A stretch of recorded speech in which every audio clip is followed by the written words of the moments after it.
mtumishi wa Mungu pamoja na ekipe yote ambao walijiandaa juu ya neno la Mungu. Bwana asifiwe sana. Amen. Tunazidi kukaribisha wasikilizaji wetu wote wenye kufuata karibu na wenye kufuata mbali.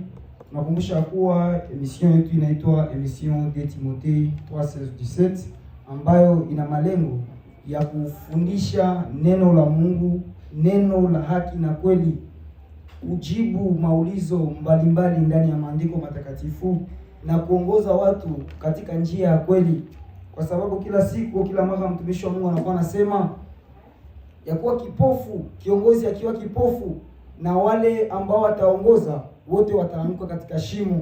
Na ndio maana shabaha ya misio yetu ni kuleta macho, kuleta mwangaza, kufundisha ukweli wa maandiko, sio vile gisi banakuwa kudanganya ndani ya maandiko matakatifu.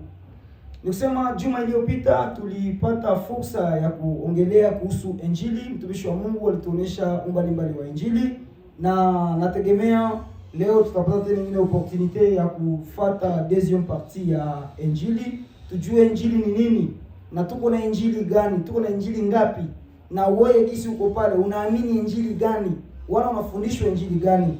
Bwana asifiwe sana. Nitapendelea tena kuuliza hii swali baada ya kuanza kuwa nilikuwa nafikiria ya kuwa Yesu ndio mwenyewe alianzisha makanisa ndani ya dunia, lakini wakati niliposoma maandiko matakatifu nikakuta kama Yesu naye alikutana makanisa, ilikuwa na yale makanisa yalikuwa yanafundisha neno la Mungu. Sasa mwenye opportunity tuko na mtumishi wa Mungu, labda tuweke akili na mawazo fasi moja, tusikie, labda tutapata ile opportunity. Mtumishi wa Mungu atatuelezea ni neno gani ambayo Yesu alikuja nalo, umbalimbali na neno ambalo Wasadukayo, waandishi na Wafarisayo walikuwa wakifundisha. Hivi kwa heshima kubwa tutaweka mikono yetu pamoja kwa karibisha mtumishi wa Mungu. Mzee, karibu. Asante sana. Tunazidi kukaribisha wasikilizaji wetu.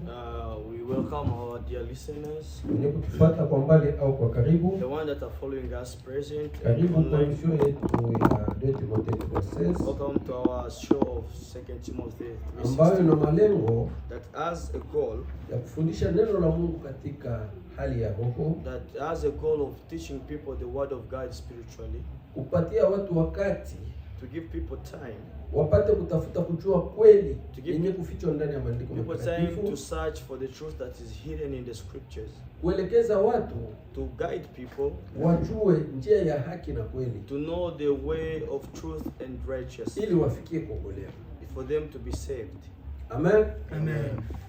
Nikisema kama vile mwenye alikuwa kwa mitambo anatoka mkuonesha, As the moderator said, nikisema wiki iliyopita the previous week tuliongea kuhusu Injili, we talked about gospel, kwa sababu because mambo kuhusu Injili things concerning the ni gospel mambo inabeba imani ya watu, is the thing that is taking people's faith. na ndani ya Biblia And in the Bible, tunakuta Injili mbalimbali. we find many kinds of gospels. Tasoma anasema Injili iliyoandikwa na Mtume Luka, You will find somewhere they say gospel according to Injili Saint Luke. iliyoandikwa na Mtume Mathayo. Another place you find the gospel according to Na Saint ndani ya Matthew. makanisa And in the church, tunakuta vile vile wainjilisti wako. we also find evangelists. Nikisema ni watu wenye kubeba Injili, It's to say there are people that take the wanapelekea watu gospel, wengine, taking it to na people. ndio maana wanaita wa evangeliste. That's why they are called evangelists. Ndio maana leo And that's why today tunapenda wandugu wenye kutufuata kwa mbali au kwa we karibu, want brethren that are following us tujue here Injili ni on nini. online. We need to know what is Je, gospel. utaitiwa evangeliste wa Mungu And how can you be called an evangelist kama of vile God? Mathayo alikuwa As vile Matthew Luka was alikuwa, and Luke was na wengine, and other na evangelists. Injili ilianza wakati And gani? when did gospel start? Amen. Amen. Mimi naanza tukiingia mu emission yetu, And if we dive deep into our show, tutakuwa tunajibu kwa maswali and we shall be na answering maulizo mbalimbali. and responding to ambayo watu different walikuwa questions nayo. that people will have. Hivi tunaalika msomaji wetu Now we are going to start with the book. tupatie kitabu yetu ya maingilio, This is the introduction book, Matendo ya Mitume sura 17 Acts of the Apostles mstari yake 17, 11. chapter 17 verse 11. Matendo ya Mitume sura 17 mstari wa 11. Okay. Kichwa inasema Tesalonika. Wa Thessalonica. Okay. 11. 11. Watu hawa walikuwa wema kuliko wale wa Tesalonika. Asema watu hawa, That these people, watu wa Behori, the people of Berea, walikuwa wema kuliko wale wa Thessalonica. that they were more fair-minded than the people of Thessalonica. Kwa sababu walipokea neno kwa nia iliyokuwa tayari kabisa. Asema walikuwa napokea neno la Mungu That kwa nia ambayo ilikuwa tayari. they received the word of God with the heart that is ready. Kusema watu wa Thessalonica Instead, the people of walikuwa Thessalonica, mbalimbali na watu wa Behori. they were different from the people of Berea. Watu wa Behori The people of walikuwa Berea, napokea neno la Mungu they were receiving kwa the nia word of iliyokuwa God tayari. with the red mind. Nikusema watu walikuwa nafuata neno la Mungu It's to say these people were following the word of na God. wanapenda kujua uhakika, ukweli uko wapi. They ndani ya wanted to maandiko know the matakatifu. certainty, the truth that is hidden in the scriptures. Wakatafuta maandiko kila siku kujua hakika ya maneno yale. Asema walikuwa natafuta maandiko That they searched the scriptures kujua uhakika wa maneno yale, to find whether the things were so, kujua ukweli wa maneno yale, to know the truth of the scriptures, kuangalia ndani ya maandiko matakatifu. to observe in the scriptures. Eti hii banatufundishaka What they teach us, njoo kweli au hapana. is it the truth or not? Sasa utajua kama hii njoo kweli You will know that this is the truth au hii sio kweli or this is not the ni wakati truth. kunachunguza maandiko. It's because it's when you start searching the scriptures.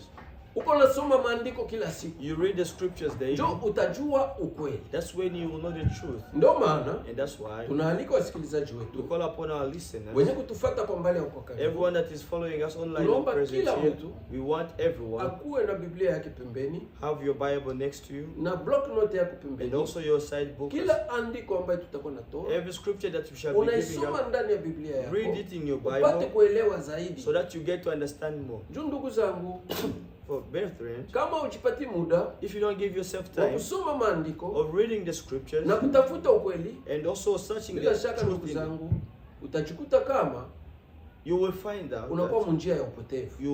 you find yourself in a perish or in a peril. Amen. Amen. Mwalimu, utusomee kitabu cha Waefeso Waefeso Book of sura 6 Ephesians Waefeso. chapter 6. mistari yake 19-12. Waefeso sura 6 mstari wa 19 hadi 12.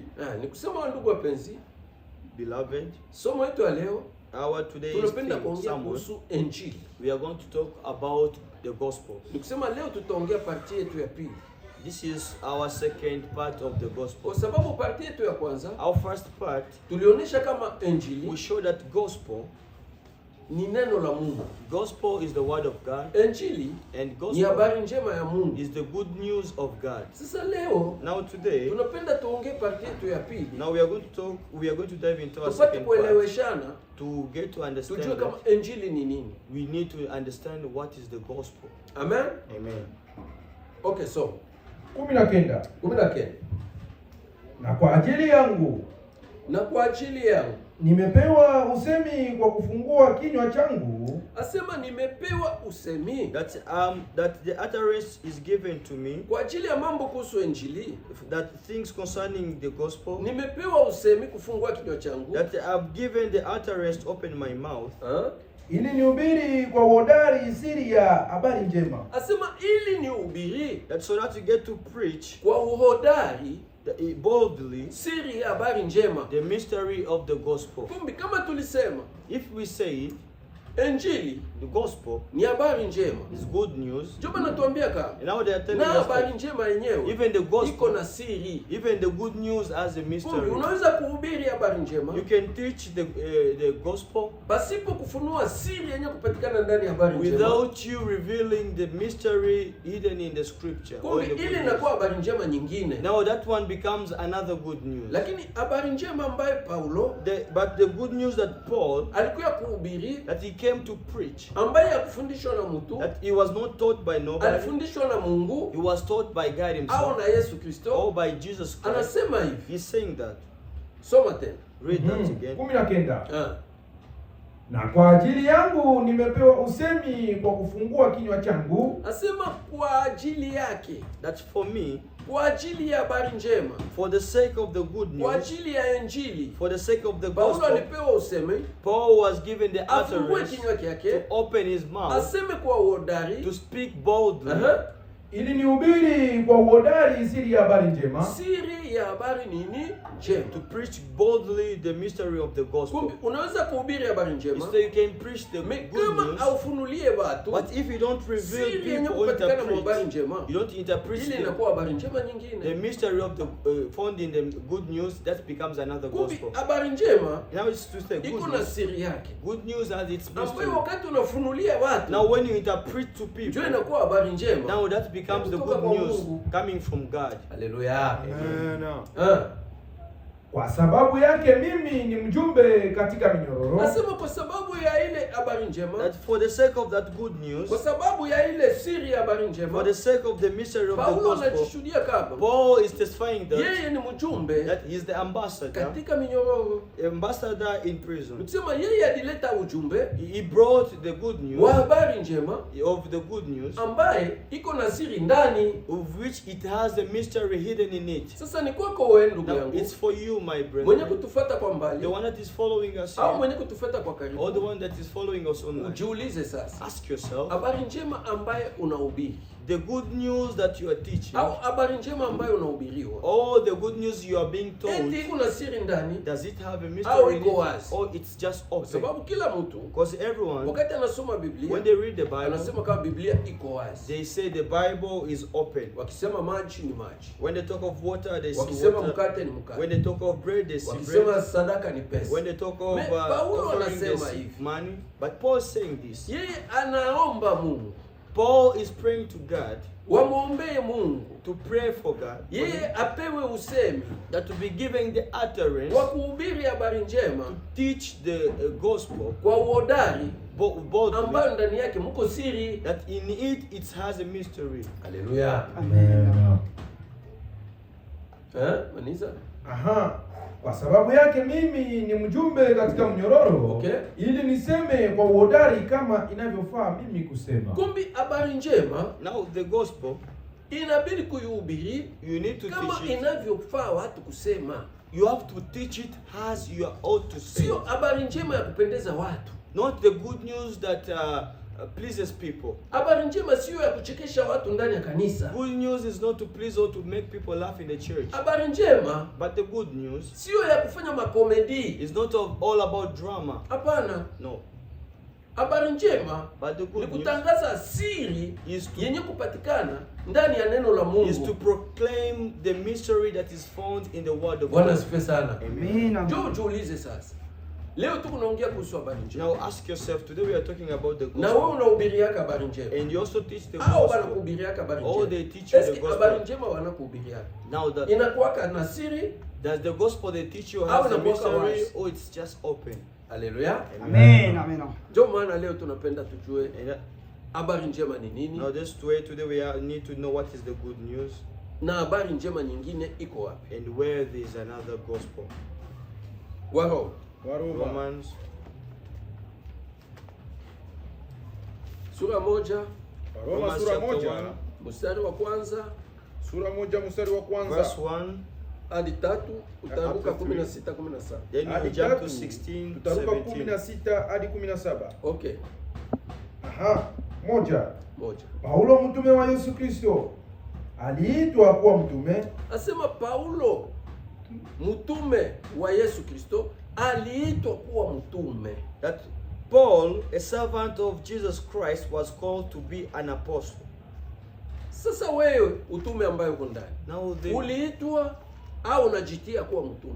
the apostleship you are in it, were you called or you just make yourself to be an apostle? aliwekwa kuhubiri habari njema ya Mungu aliyoahidi kwa vinywa vya manabii yake katika maandiko matakatifu. Asema huyu Paulo That this Paul aliwekwa kuwa mtume, was separated to be, aliahidiwa that he was promised kuwa before mtume. to be an apostle. Nikusema utume Is to say apostleship. au kuanza na Paulo It didn't start with Paul. au kuanza na Yesu Kristo. Or it did not start with Utume ulikuwa Jesus. tangio mbele. But apostleship Wakati never habari started. njema ya Mungu When the gospel of God, ilipopotea, when it got vanished, ikabidi sasa Mungu now it needed God atume mwana wake to send his ili son akuje arudishie tena watu to bring back habari njema the gospel ambaye yenye kuwa na siri that has the ambayo ilikuwa mystery ilishapotea that kudunia. was already vanished in the world. Bwana asifiwe sana. Amen. Ah, 3. Habari za mwana wake aliyozaliwa katika jamaa ya Daudi kwa namna ya mwili. kumbi habari njema ambaye Paulo aliletea watu Now the good news that Paul was bringing to people ni kuzaliwa kwa mwana wa Mungu was concerning the Son of God, ambaye ni Yesu Kristo, whom is Jesus Christ, ambaye alizaliwa katika jamaa ya Daudi katika hali ya mwili. that he was born in the seed of David in the way in a natural way. Kusema huyu Yesu Is to say this Jesus, alikuwa mwana wa Daudi he was the son of God. katika sehemu ya roho. He was not the son of David in Alikuwa the mtoto wa spiritual way, Daudi but he was the katika seed hali ya mwili. of David naturally. Sasa habari njema Paulo alileta Now the good news that Paul is ni bringing kuzaliwa is kwa mwana wa Mungu ambaye ni Yesu Kristo. concerning the birth of the Son of God, whom is Jesus Christ. Amen. Amen. Kumbi kuzaliwa kwa mwana wa Mungu, Now concerning kuzaliwa kwa Yesu, the birth of the Son of God, Njo or the birth habari of njema. Jesus Christ, that is the good kumbi news. wakati mwana wa Mungu ambaye ni Yesu Kristo Now when the Son of God, that is Jesus Christ, anapozaliwa kwako, when he is born to you, njo habari njema. now that is the Amen. good Bwana news. asifiwe sana. Amen.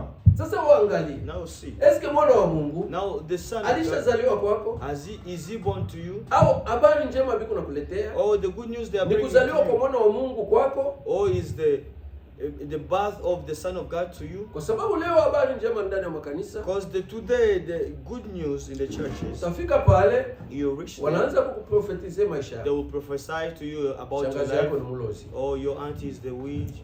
ule mtoto wako wa mwisho Or your last born. analotaka kama hivi na hivi Or the one that dreams this and that. alishakuwa mlozi. That he has become. Bwana a asifiwe witch. sana. Amen. Eti ni habari njema. Is that the good news? Unafika ndani ya kanisa, You reach into the church, wanakuombea they pray for you. au wanakuangusha. Or they. Eske ni habari njema? Is that good news? Bwana asifiwe sana. Amen. Kumbe unapoenda kanisani, Now when you go to church, ilifo uchunguze, discern, uangalie analyze, eti and hii see. habari Now iko njema kwangu au is hapana. this news good for me Jo, or not? habari njema Because good ni news kuzaliwa kwa mwana wa Mungu. is the birth of the Son of God. Amen. Amen. Hata wakati wachungaji wa kondoo Even when the walikuwa shepherds wanachunga kondoo zao usiku, were keeping their sheep Malaika at akawatokea. night, the angel came to them. akawaambia, He told them ninawaletea nyinyi habari njema ya furaha that I'm bringing you good news of happiness and joy. ambayo ni kubwa, That is great. itakuwa juu ya watu wote, It will be upon all people. ambayo ilikuwa ni kuzaliwa That it was the kwa born. Yesu It Kristo. was the birth Bwana of asifiwe Jesus sana. Christ. Amen. Kumbe habari njema Now, good ni news kuzaliwa kwa mwana wa Mungu, is the birth of the Son of Amen. God. Amen. sio mambo mengine It's not ambayo other tuko things tunafanya ndani ya kanisa. that we are doing in Ile the sio church. habari njema, That is not good ili ni news. maneno yetu That's our ya things. kutupendeza, si That wanadamu. pleases us human. Endelea. 16. Tatu inaisha. Tatu inaisha. Okay, so 16. 16. Jump to 16 Kwa verse maana sione haya kwa habari njema Paulo anasema, 16. Now Paul is saying, au sisi watu wa emission de Timothée 3:16 or ask the people of this the session of 2 Timothy tunasema 3:16, atuone haya that we are not ashamed. kuhubiri habari njema We are not ashamed of the gospel. au kutangaza habari njema. Oh, we are not ashamed of proclaiming the gospel. Amen. Amen. Rudia pale. Kwa maana sioni haya kwa habari njema Nasema sione haya kwa habari njema. That I'm not ashamed of the gospel. kwa sababu ni uwezo wa Mungu hata wokovu Asema habari njema That the gospel ni uwezo wa Mungu is the power of God hata wokovu. to salvation. Nikusema habari njema, It to say the good news. muko uwezo wa Mungu There is the power of God ambaye yenye kubeba mtu that brings people, inambeba kuokovu. that brings man to salvation. Bwana asifiwe sana. Amen. Ndugu zangu mwenye kunifuata kwa karibu, Beloved that is following me, habari njema ambayo wanakuhubiri the gospel that they teach to you, au ambayo kuna hubiri watu, or the gospel that you are teaching people, eti mko uwezo wa Mungu. does it contain the power of God? Amen. Amen. Hamuna uwezo wa Mungu. But if it doesn't Na have the kama power mko of uwezo wa God, and Mungu, if there's power of God in it, eti inabeba watu kuokovu. does it really lead people to salvation? Juu habari njema tunaonesha kama Now the gospel we are showing ni that neno la Mungu. it is the word of Sasa God. inabidi hii neno la Mungu Now this word of likuwe na God uwezo ndani needs to have ya the power, kubadilisha huyu mtu ambaye the anaamini. power to change someone. That Haleluya. has- Na kama inambadilisha, Now and if ndio it itambeba kuokovu. converts them, that's when it will lead them to salvation. Amen. Amina. Bo, sasa waangalie.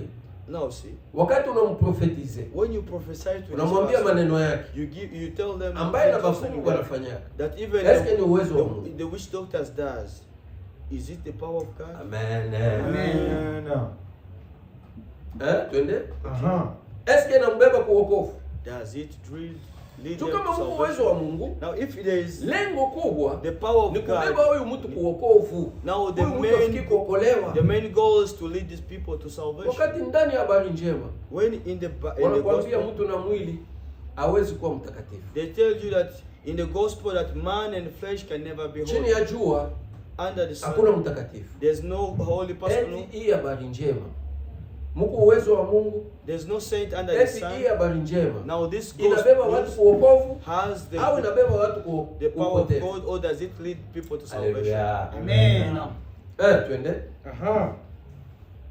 Kwa sababu samahani, kwa sababu ni uwezo wa Mungu hata wokovu Hata wokovu. kwa kila mtu anayeamini. Asema ni kwa kila mtu anayefanya nini? That Anayeamini. it is Sasa for kila everyone mtu who mwenye kuamini believes. habari njema Everyone who believes the good anapasha news kuona uwezo wa Mungu ndani, has to see the power of God in it. na lengo kubwa Now the ni main mbeba goal, kuokovu. the main goal is to lead people Amen. to salvation. Amen. Hapana kubetiwa madistraction. Not into Mtu destruction. leo kumkanisa Today, if someone is in the church, wakimweka mzee wa kanisa when they put them an elder of the anasema hivi church, habari njema. you say that Eske he's in kuwa the mzee good news. wa kanisa itakubeba kuokovu? Does being the elder of the church lead Oh, you mimi to napika salvation? sente mkanisa. Oh, Eti I'm a itakubeba pianist in the kuokovu. church.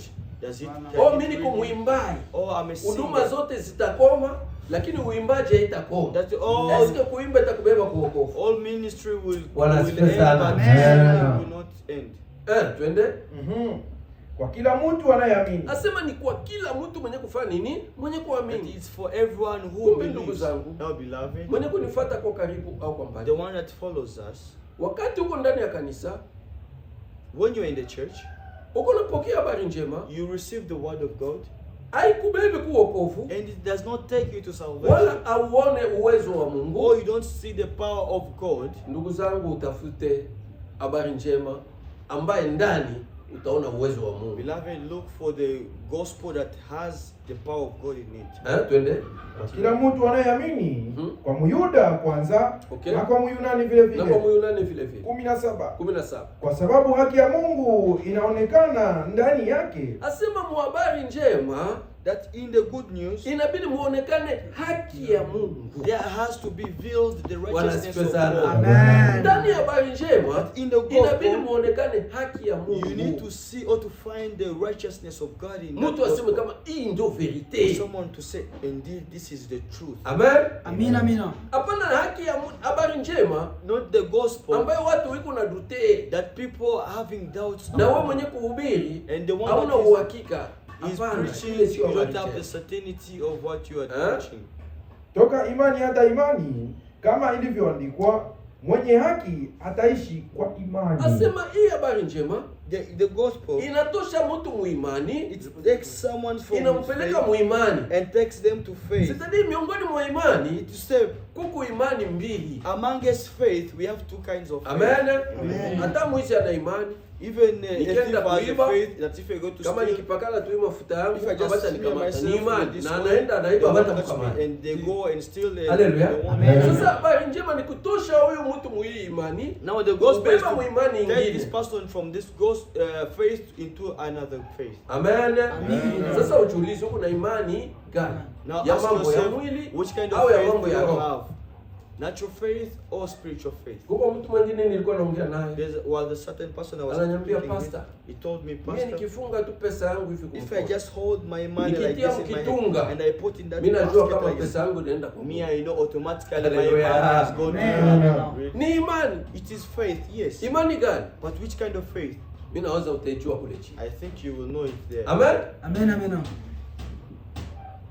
Wakorintho wa pili. Wakorinto wa pili Second Sura Corinthians 11 mstari 4. sura chapter 11 verse 11 4. mstari wa 4. Ndugu wapenzi, Beloved in Christ, tuko napenda kuongea kuhusu Injili. we are talking things concerning gospel. Biblia inatuonyesha kama The Bible shows us that Injili gospel, ni neno la Mungu. that the gospel is the word of God. Injili ni habari njema. That the gospel is good news. Sasa ndani ya habari njema Now in this good news, inabidi mkue uwezo wa Mungu. there need to be the power of God. Ndani ya hiyo habari njema In this gospel, inabidi ibebe watu kuokovu. has to take people to salvation. Amen. Amen. Leo utauliza mtu atakwambia kwa Mkristo. Today you ask Eske someone, they ndugu yangu tell you nishaokolewa? Christian that are you saved? Anakuambia kwa nguvu mtu na Mungu. They will tell you it's Tu macho yangu it's ingali difficult naona, for man and masikio spiritual. utasikia, Their eyes kinywa are still kitasema hearing, mabaya, their iko nguvu mouth sana. Bwana asifiwe sana. Amen, amen, amen. Tusome papa wetu. Wakorinto wa pili 11:4. Eh. Kichwa inasema mitume ya uongo. Mitume ya uongo. Nikisema watu ni mitume that people are prophets, lakini wanafanya utume wa uongo. that these people are apostles, but they are false apostles. Ine. Kwa sababu kama mtu anayekuja akihubiri Yesu mwingine tusiyomhubiri, Asema kama mtu That if someone akikuja comes, akibahubiria Yesu mwingine preaches to you ambaye another si Jesus, atumuhubiri, that the one that we are Uh-huh. not teaching, au kama mkipokea roho mwingine au kama mnapokea roho mwingine that msiyempokea, msiyempokea, au habari njema nyingine au habari njema nyingine msiyoikubali, msiyoikubali, munafanya vema kuvumiliana naye. haleluya, Amen. Eske tunaweza pikia Mungu mikono? Asema kama mnapokea Yesu mwingine, that if you receive another Jesus, ni kusema ndani ya ba Yesu, it's in among us Jesus. ba Yesu biko mingi ndani ya Biblia. That there are many kinds of Jesuses in the Bible. Yesu ambaye tuko naongea The Jesus we are talking about ni Yesu Kristo is Jesus Christ, ambaye lengo yake of whom he is ni huyu mtu apate nguvu, uwezo wa Mungu, is for this person to na receive afikie the kupata power of wokovu. God, for them to be saved. lakini ba Yesu ba mingi Now the other Jesus ambaye vile kunahubiriwa leo ndani ya that they are makanisa being taught in the churches, hakuna wokovu. there's no salvation in them. Amen. Amen. Tafika mkanisa, You reach in the church, wanakuombea, they wanakuangusha. they pray for you, Baada ya they make you kukuangusha down, au after them kukuombea, hakuna wokovu, there's no salvation. unabakia vile. You just Ukisema continue. ule sio Yesu Kristo, It will say that ni is not Yesu Jesus mwingine. Christ. That is another Jesus. Haleluya. Amen. Yesu anasema kama Jesus says that mwenye kula mwili wangu the one that eats my na kunywa flesh damu yangu and drinks my blood, hata aonja kufa. they will not die. Lakini watu wiko nakula mikate ndani ya But the kanisa people that are eating bread, na wanakunywa damu ndani ya they kanisa also drink blood in the Aoshi. church or the na watu juice, wanakufa. but people still die. Haleluya. Amen. Ni kusema ni Yesu mwingine ambaye biko na It ubiri. will say it's another Jesus that they are preaching. Kumbe ndugu zangu, Now, beloved, ukuwe makini, uangalie Yesu ambaye unaamini. be sober and see the kind of Jesus you are believing Ni Yesu in. gani? Which kind of Jesus Ni are Yesu you wa believing? wokovu? Is he the Au Jesus ni of Yesu mwenye hana salvation, mwanzo hana mwisho? or the Jesus that has no beginning or the end? Ndio unakuta mtu That's why you find iko someone ndani ya kanisa is in the church miaka 10, 10 years, 30, 30 years, 50 years, kanisa haina mwanzo, the church has haina no mwisho. beginning, has no end. Akipata cheo ndani ya kanisa, When if they receive wanamweka mzee wa kanisa, a status in the church, they wanampatia na kuwa evangelist. they become evangelists. Umuulize unapeleka evangelie gani? If you ask them what kind of evangel are you taking or the gospel, Hakuna fundisho watakupatia. there's no teaching they Isipokuwa will wewe give you. peke uwaze ukree mkicho Instead chako of you kulingana na kuelewa thinking kwako. hard and creating by your own, Hallelujah. according to Amen. your Sasa wakati unakuwa na waza kulingana na kuelewa Now, kwako, if you start thinking according to your own ile injili understanding, unapeleka now that kind of inatoka kwa gospel you Mungu teach, does it come au from ni God, injili yako or selowe? it's your own gospel according to you? Amen. Amen. Na mtu akishakuwa na ile cheo, And if this person has this ni bora status, apotee, it's better for them aitwe tu pastor.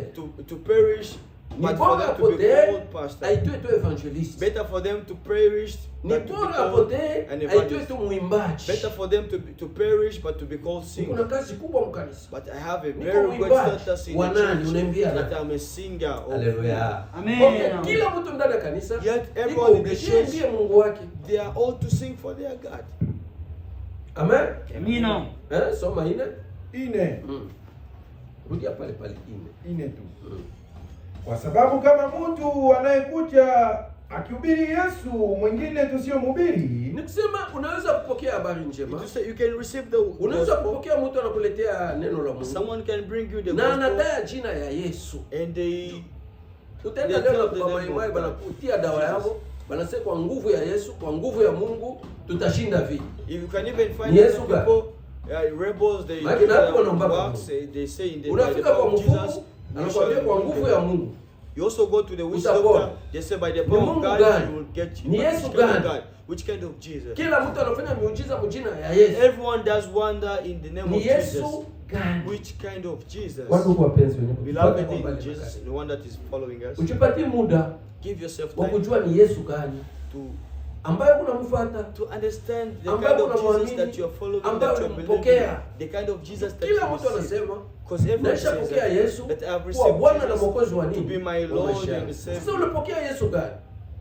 Eske ulishaokolewa? Now, which kind of Jesus did you receive? Amen. Are you saved? Tu kama ni Mwokozi, ule Yesu anapasha kukuokoa. If this Wapi? Jesus is a Ndani ya maisha Savior, yako. He has to save you in your life. Eske maisha yako ilishakuokolewa? Now, is your life saved? Si wanadamu wenzako wanaweza kutudanganya. Because you can lie to us. Vile wewe mwenyewe unajua uko unatembea na ule Yesu. As you know the way you walk with Ni this kweli Jesus. huyu Yesu iko mwokozi wa maisha yako? Now, is it really this Jesus you're telling? Nikisema kama huyu The Yesu Savior ambaye of your life. unampokea Now, if you say the Jesus hakuokoe, you're receiving, ujue kama ulipokea Yesu mwingine. doesn't save you. It's Tafuta saved. Yesu You Kristo received another ambaye Jesus. akuwe mwokozi wa nini? Wa maisha Look yako. for Jesus Christ that has to be twende. the Savior of your life. Kwa sababu kama mtu anayekuja akihubiri Yesu mwingine tusiyomhubiri, Tusiye mhubiri, maana Yesu biko wa mingi. It will say that main Jesus. Kumbe watu wengi wanapotea. Many people perish. Utasikia mtu anakuambia mie kanisa yote ni ya Mungu. If someone will tell you that all Fashi yote churches tu are wanadai God's, jina ya Yesu. that everywhere where they just say the name of Jesus, Maana najua ni kanisa ya me ya I Mungu. know it is Hapana, the ndugu church yangu. of Jesus. No. Ndio shaba na lengo ya mission yetu. No, that is the purpose Tunakuwa of kupatia watu akili. This mission. Tunapatia watu muda. We bring people Mwanze time. We give them kutafakari time maandiko. for them to decide the Mtafute kujua scriptures. kweli. Look for the truth. Amen. Amen. kwa sababu kama mtu anayekuja kuhubiri Yesu mwingine tusiyomhubiri, Okay. au kama mkipokea roho mwingine, Au mkipokea roho mwingine. But if you receive a different Maana spirit, maroho nayo iko mingi. say there are also many kinds of Kuko roho ya spirits. kutoka kwa Mungu. There's also a spirit Na that kutoka comes from mwanga God, au kwa and shetani. also a spirit Sasa that wewe comes from ulipokea the sky. roho gani? But which kind of spirit did you receive? Balienda tu kukupeleka kwa maji. They just took you to Unapokea water. roho. You received the spirit. Haleluya. Amen. Ni roho gani? Anatoka kwa Mungu. Which kind of spirit? Does it come from God? Ulilala, You slept, unapokea roho. you received the spirit. Haleluya. Amen. Aha. Au kama mkipokea roho mwingine Okay. msiompokea, Msiompokea au habari njema nyingine, au habari njema nyingine. Or another different gospel. Juma habari njema inakuwa mingi sana ndani ya makanisa. There are now different kinds of gospels Ndani ya in the church. makanisa habari zinakuwa nyingi sana. In the churches, there are many kinds of gospels. Ulikuwa mkanisa, You came to church, ufika sema muweke pesa pale chini. that they tell you Kila that mtu put mwenye money pesa aweke pale down. chini. Everyone who has money put Bwana it asifiwe sana. down. Praise God. Ale tuombee ile pesa. Let's pray for that money. Tulaani. Let's Tulunguze ule shetani. let's ban Ile hewa yote mbaya inayopatikana ndani ya ile pesa. that all the bad spirit that is falling. Kumaliza kuombea pesa, sasa ile pesa ishirudie tena kwa mfuko. That after praying for that money, Hallelujah. that money shouldn't go back to your pockets. Angalia habari njema kunapokea. See the kind of Ni habari gospel you njema are inakubeba receiving. kuokovu Does it take you to au ni habari salvation? njema yenyewe haikubeba kuokovu? Or it's a gospel that does not lead you to salvation? Amen. Amen. Watesalonika Wa kwanza sura 2 mstari 13. 1 Thessalonians chapter 2 verse 13. Watesalonika wa kwanza sura ya pili mstari wa kwanza Mstari ya 13. mstari ya 13. Yeah. Sura yake ya pili mstari wa 13. 13 inasema hivi: kwa sababu hii sisi tunashukuru Mungu pasipo kuacha. Asema sisi That's us. tunashukuru Mungu pasipo kuacha. We thank God without ceasing. Sababu wakati mlipokea neno la Mungu mliosikia kwetu, Asema wakati mlipopokea neno la Mungu mliosikia kwetu, That when you receive the word of God that you heard from us, mulipokea si kama neno lenye munaoamini.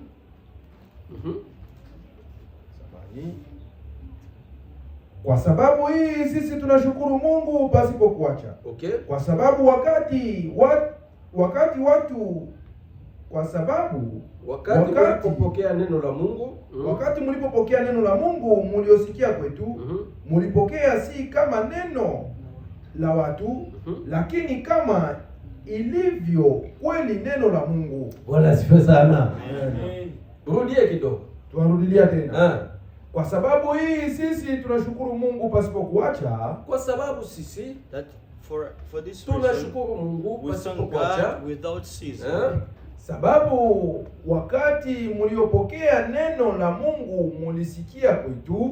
Asema wakati Mungu anapokea neno la Mungu, That when you are receiving the word of God, kutoka kwetu, that comes from us, kutoka kwa mission yetu coming from our ya Timotheo 2:16, of 2 Timothy 3:16, mulipokea si kama neno la watu. asema ni neno Mungu anapokea, it's the word that you receive. sio sawa na neno la watu. It's not like the word of man. Hapana. No.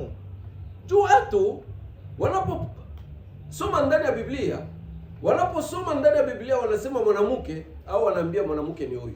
When people read in the Bible, they talk of a woman, they think it's a Wanaposoma woman. mkate, When they talk wanaona of bread, mkate ni huyo wa kubulanger. they see the bread that comes Wanaposoma from the bakery. maji, When they talk of water, wanaposikia maji ndani ya Biblia, or when they hear of wanajua ni water hii in the maji yetu ya Bible, kukunywa. they think it's this Sasa water neno that we ambayo drink. sisi tuko na ubiri, Now the word that we are haiko teaching saa ile ya watu. is not like of this Haleluya. world.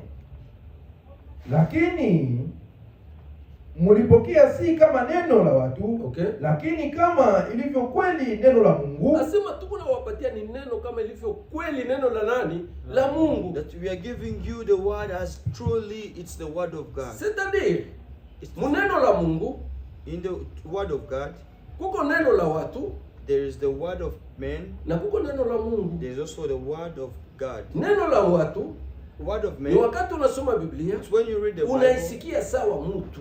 you hear it or you understand it as Wakisema man. nyumba unaona nyumba. When they talk of a man, a house, you see this Lakini house. neno la Mungu wanaposema nyumba, But when they speak Tunajua of the nyumba word ni of mtu. God, they talk of a house, you Ambayo see the inabidi house is a tumjenge na neno la man. Mungu. That we need to build this house with the word of God. haleluya. Amen.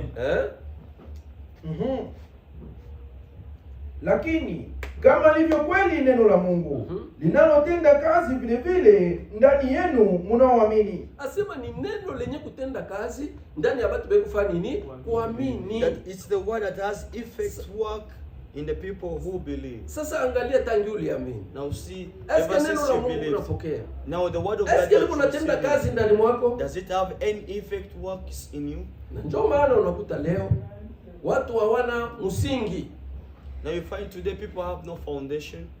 Hata watumishi wa Mungu Even the servants of God, wanakosa msingi. they lack foundation. Leo utamkuta yuko mwi kanisa, Today you find them in this kesho church. unamkuta mwi kanisa, Another time you kesho find yake them in their unamkuta mwi different church. kanisa. Also, Juu they ya are nini? just Ana msingi wa neno la Mungu la lottery kweli, in different churches because they lakini don't have the foundation analabudisha, of the word of God. anazania tu maneno kunahubiri kama ndio maneno ya Mungu. But they think what they are teaching or they are preaching is the word of Juu God. anaposoma Biblia Because when they read the Bible, anaisikia mwakili yake they hear it in their own na understanding. anafasiria watu kulingana na They yeye. also explain to people according Hallelujah. to themselves. Amen.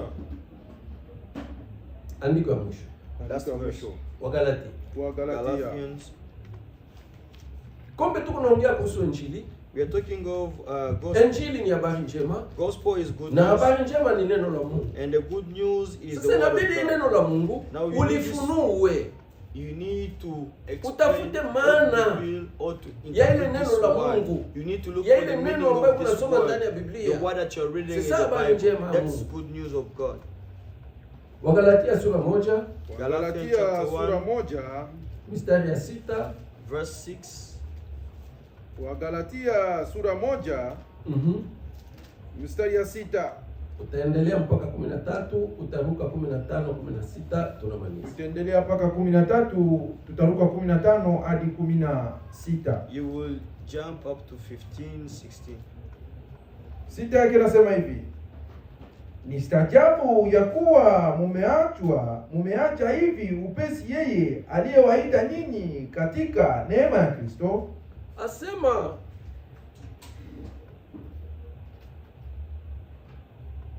Wagalatia 6, okay? Rudia.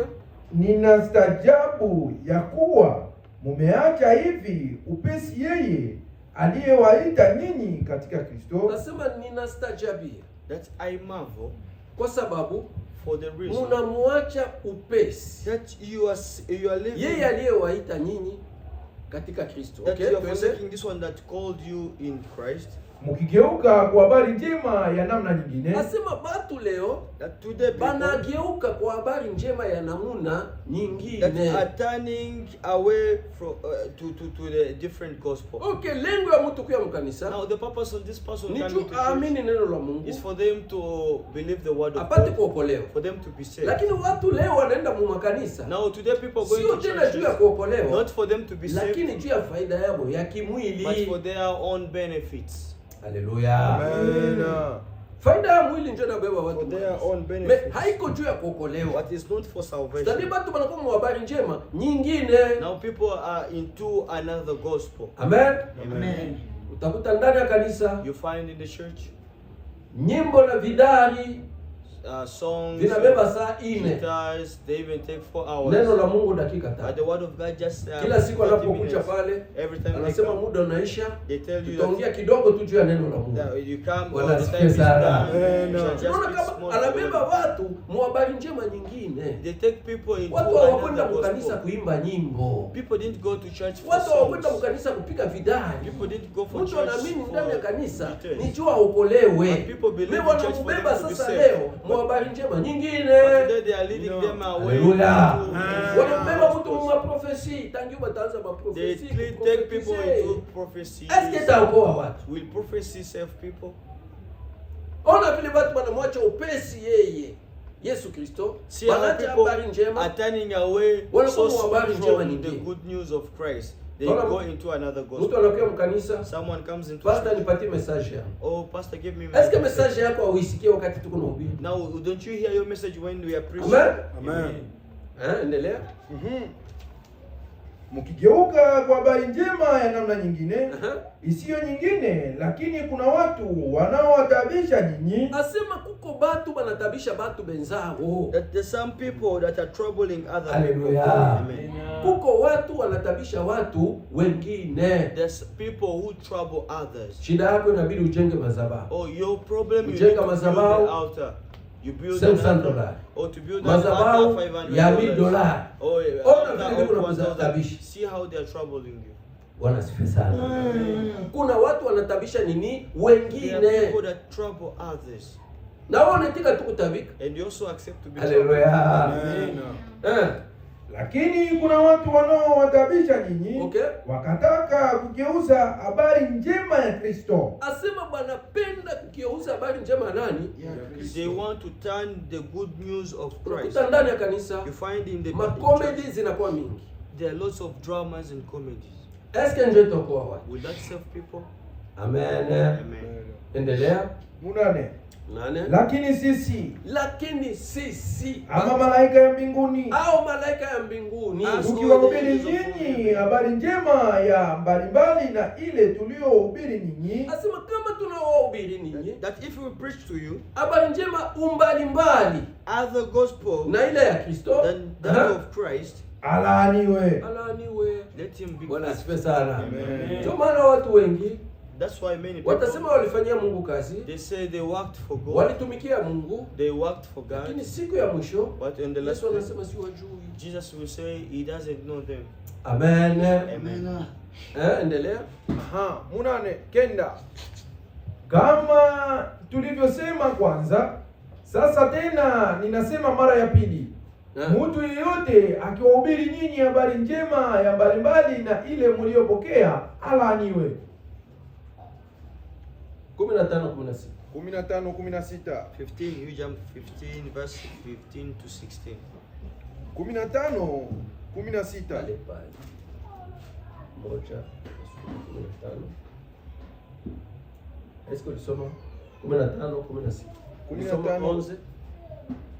Ulimaliza 11. Soma 11:13. 11.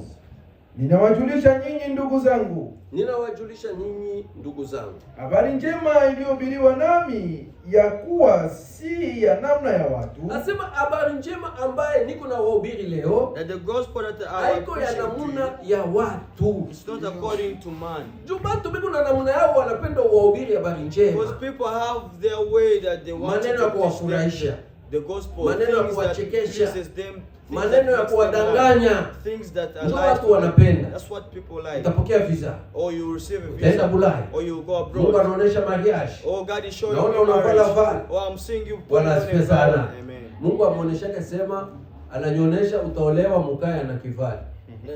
God Paka Bulaya. God has not showed them that Sasa you ndio be kwenye born watu in wanapenda. the rural area, but all Amen. abroad. That's what people like. Okay, twende. Maana sikuipokea kwa mtu, Asema hii habari njema ambayo niko nawaambia That hapa this good news, sikuipokea kwa mtu. I did not receive it Ndio from maana man, and that's why hauwezi kuipata kwa mtu mwingine. you cannot receive it Hallelujah. from another person. Eske tunaweza pikia Mungu mkono? Twende. maana sikuipokea kwa mtu, Okay. wala sikufundishwa na mtu. Asema sikufundishwa na nani? Na mtu. Ndio utakuta ni mambo mapya kila siku. That's why you find today lots of new things. Watu wananiuliza, People ask Pastor, me, hii maneno uone toshaka wapi? people ask me, Pastor, where do you get Leo these words? nakujulia kama hii maneno And- sikufundishwa na mtu. And I will tell you that these words are Eh, never told endelea. by no Lakini one. kwa ufunuo wa Yesu Kristo. Asema hii maneno ni ufunuo wa Yesu Kristo. But this Asema, word comes through the revelation of Jesus Christ. Yesu Kristo Jesus. ndio alinifunulia hii maneno. It's Jesus Christ that revealed Ni maneno these ya things. ufunuo. It's things concerning Amen. revelation. Amen, amen, amen.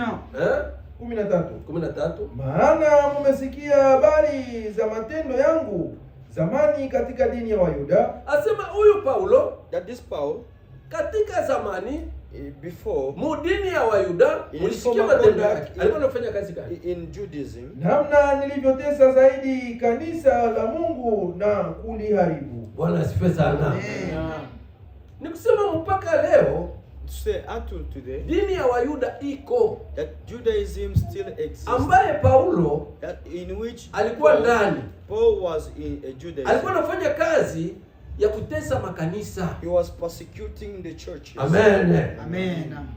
Ni kusema Yesu alikuja kwa dunia. So Jesus came to earth. Akahubiri neno la Mungu. He preached the word of Wakati God. wanafunzi wake When his walianza disciples- kuhubiri ile when neno, they started also ndio preaching Paulo that word. sasa Now this akaanza is Paul kutesa came. wale wenye kuhubiri ile neno. Paul started persecuting Hallelujah. these people that Kumbe were- alikuwa anatesa makanisa. He was Ni persecuting the wakati churches. iko na hubiri neno la It Mungu was when he was preaching katika the word sehemu of ya God mwili. in the physical way. Wakati unafundisha neno la Mungu When he's katika preaching sehemu the za word of mwili, God in the kwa physical sababu way. kanisa It is the ni church. mtu Church is the man. ambaye huyu Paulo This Paul ni mtu mwenye kutesa hii kanisa is troubling or persecuting au his church. makanisa All churches kuihubiri neno la Mungu katika sehemu za mwili. preaching the churches Mafundisho ya with the word of kimwili. God. Kazi yake ni kutesa makanisa. Physical Haleluya. gospel. Ni kusema Bayuda biko mingi leo. Is to say there are Penye many kazi yao Judaism that ni kutesa they makanisa. are doing the work of Wanatesa watu wa persecuting the Mungu. churches. Haleluya. Persecuting the people of Watu wa God. Mungu hawajue kweli iko wapi. The people of God don't know where the truth lies. Wende mwi kanisa unakuta yake mateatro. You go into this Wende church, you mwi find unakuta drama. makomedi. You go into this church, you find Na lengo comedies. kubwa ni namna gani watapata tu ili kidogo kuna. And their main purpose, they are going beating around the bushes Ona just vile to watu get wanatesa that kanisa. money from you. Kila mtu anajua akitumika usiku na mchana anapasha kuleta moja ya kumi. See how they're troubling the church. Everyone works, they thinking they have to bring tithe to church. Haleluya. Amen. Ulize sasa batoto babo bapatake abakwake na besoin abo banaipeleka kwa nani?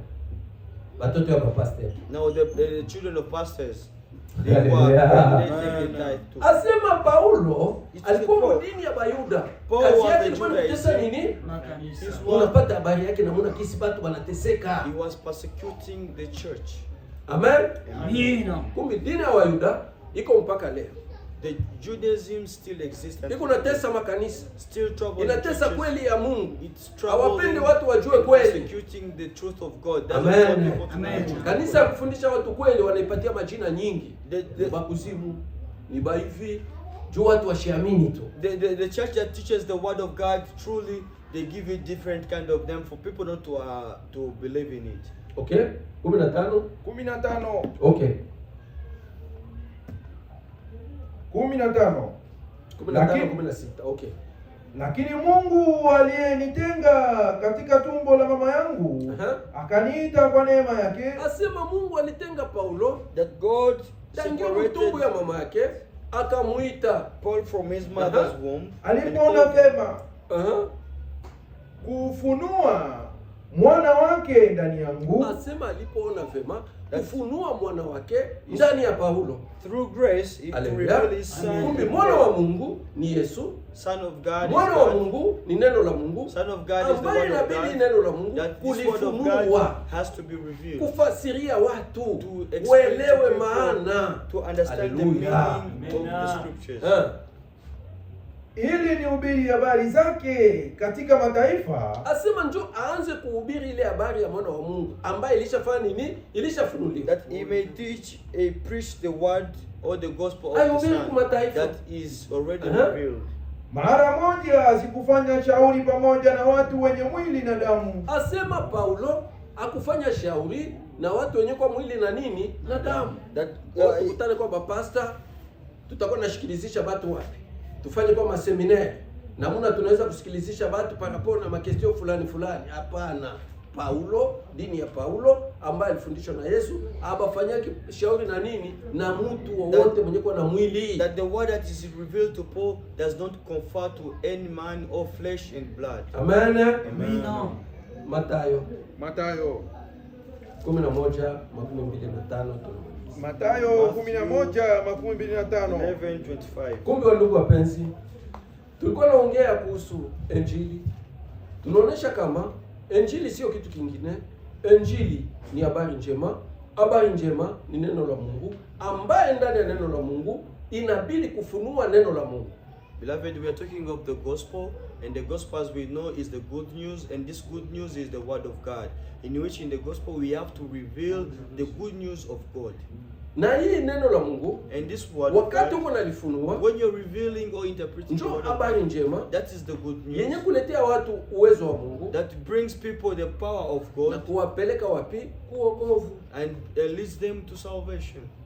Lakini wakati uko unasoma maandiko, but when you are reading the scriptures, unaifasiria kulingana na jinsi unaielewa, and explaining it according to the way you understand inakuwa ni it, habari njema nyingine. that's another different Sio ya Yesu gospel. Kristo. It's not for Jesus Christ. Maniza? 25. Okay. Wakati ule Yesu akajibu akasema, Akajibu akasema, ninakushukuru Baba, ninakushukuru Baba, Bwana wa mbingu na dunia, Bwana wa mbingu na dunia, kwa kuwa ulificha mambo haya kwa wenye hekima na akili. Asema hii maneno, That these things, maneno ya ufunuo, things concerning Mungu revelation, aliificha kwa watu wenye kuwa na akili God hid it from na the wise hekima.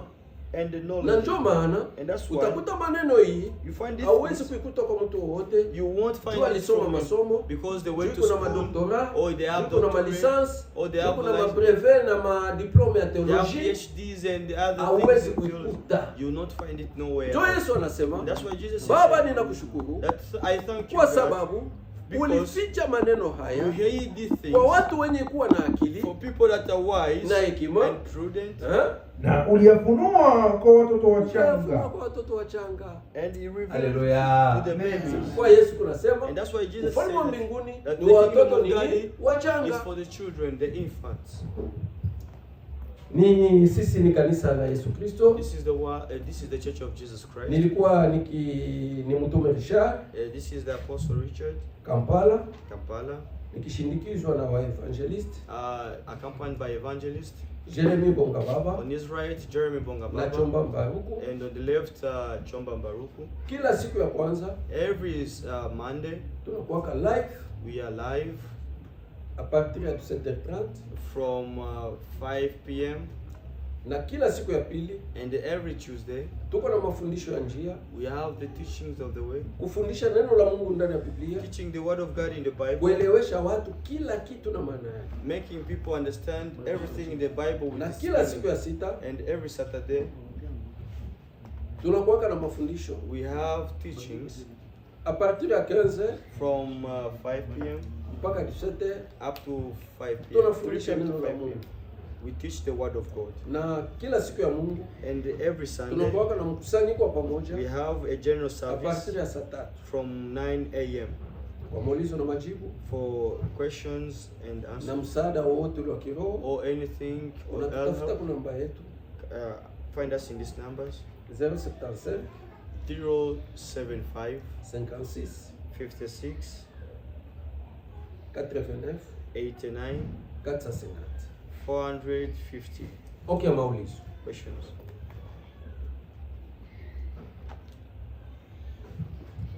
Haleluya. Haleluya. Amen.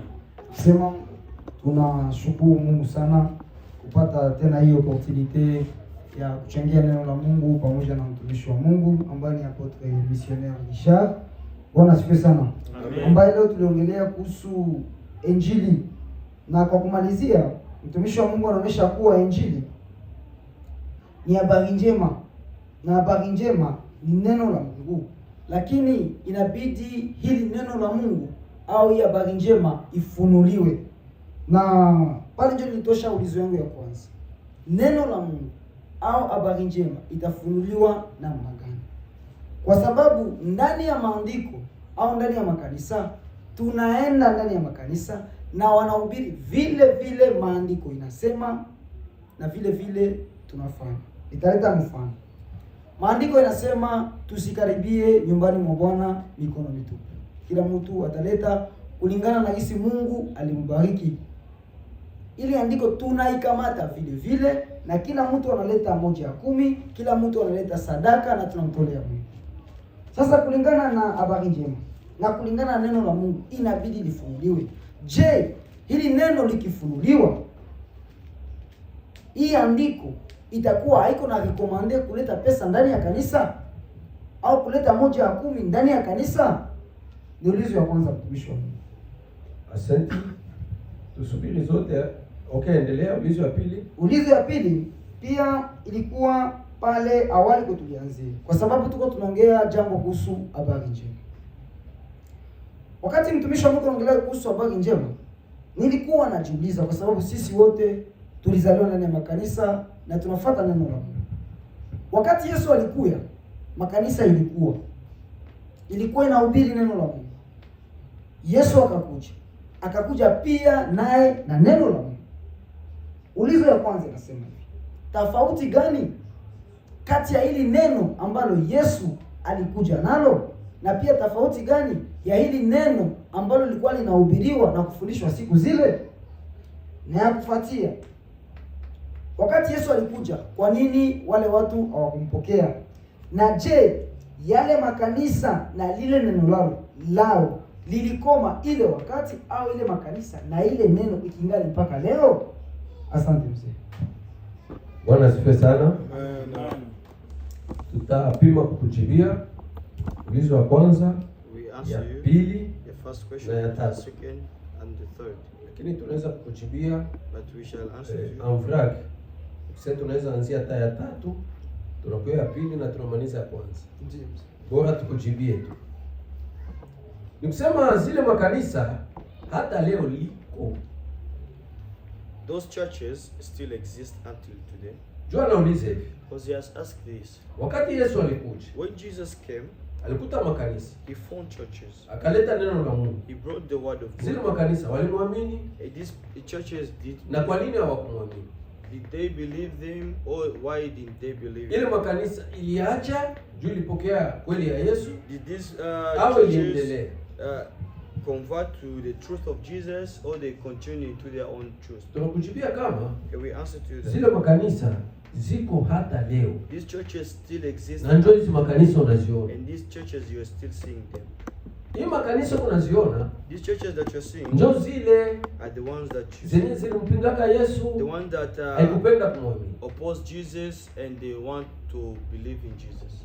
Sasa ni kwako wewe. Now it's for you. Ukuwe makini, to be vigilant. Unaweza kuwa mkanisa, you can be in the church. Ni kanisa ile ya Sadukayo na Mafarisayo. It's the church of Sadducees and the Pharisees. Ndio maana Yesu alikuwa. And that's why Jesus came. Walikuwa nahubiri neno la Mungu. They were preaching the word. Yesu naye akakuwa na neno la Mungu. Jesus also came with the word of God. Kwa nini hawakumwamini? Why didn't they believe in him? Usome mbele nini? Yohana. Let's read John. Yohana 4:23. 4:23. Unaweza anzia 21, utaruka 23, 24. 4:21. 4:21. Yesu akamwambia mwanamke. Unisadiki.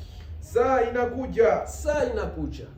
Wakati hamtaabudu Baba katika kilima hiki wala katika Yerusalema. Asema wakati unafika, wakati time is now. Hamtaabudu tena Baba katika kilima hiki. The hour is coming that you will neither worship the Father katika Yerusalem, in this mountain nor in Jerusalem.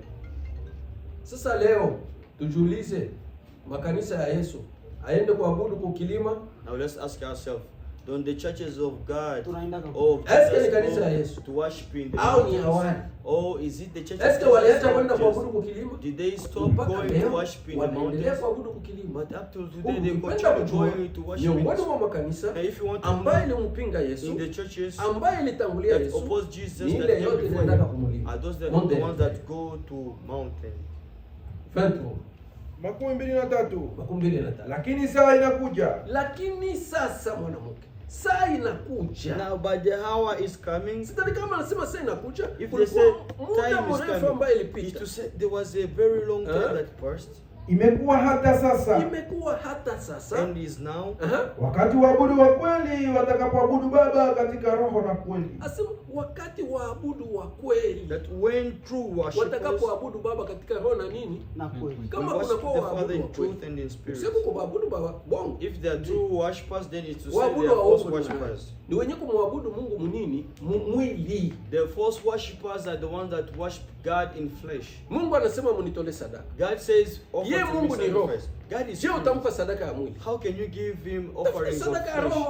Why don't you look for a spiritual offering to offer to God? Kama wanasema, if they say, usikuye mkanisa mikono mitupu. Don't come to church. Kanisa ya nani?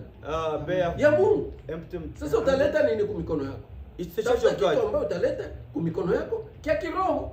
Now, upatie nani? Mungu, hapana mtu. Look for something that is spiritual that you bring into your hand that you offer to God. Amen. Amen.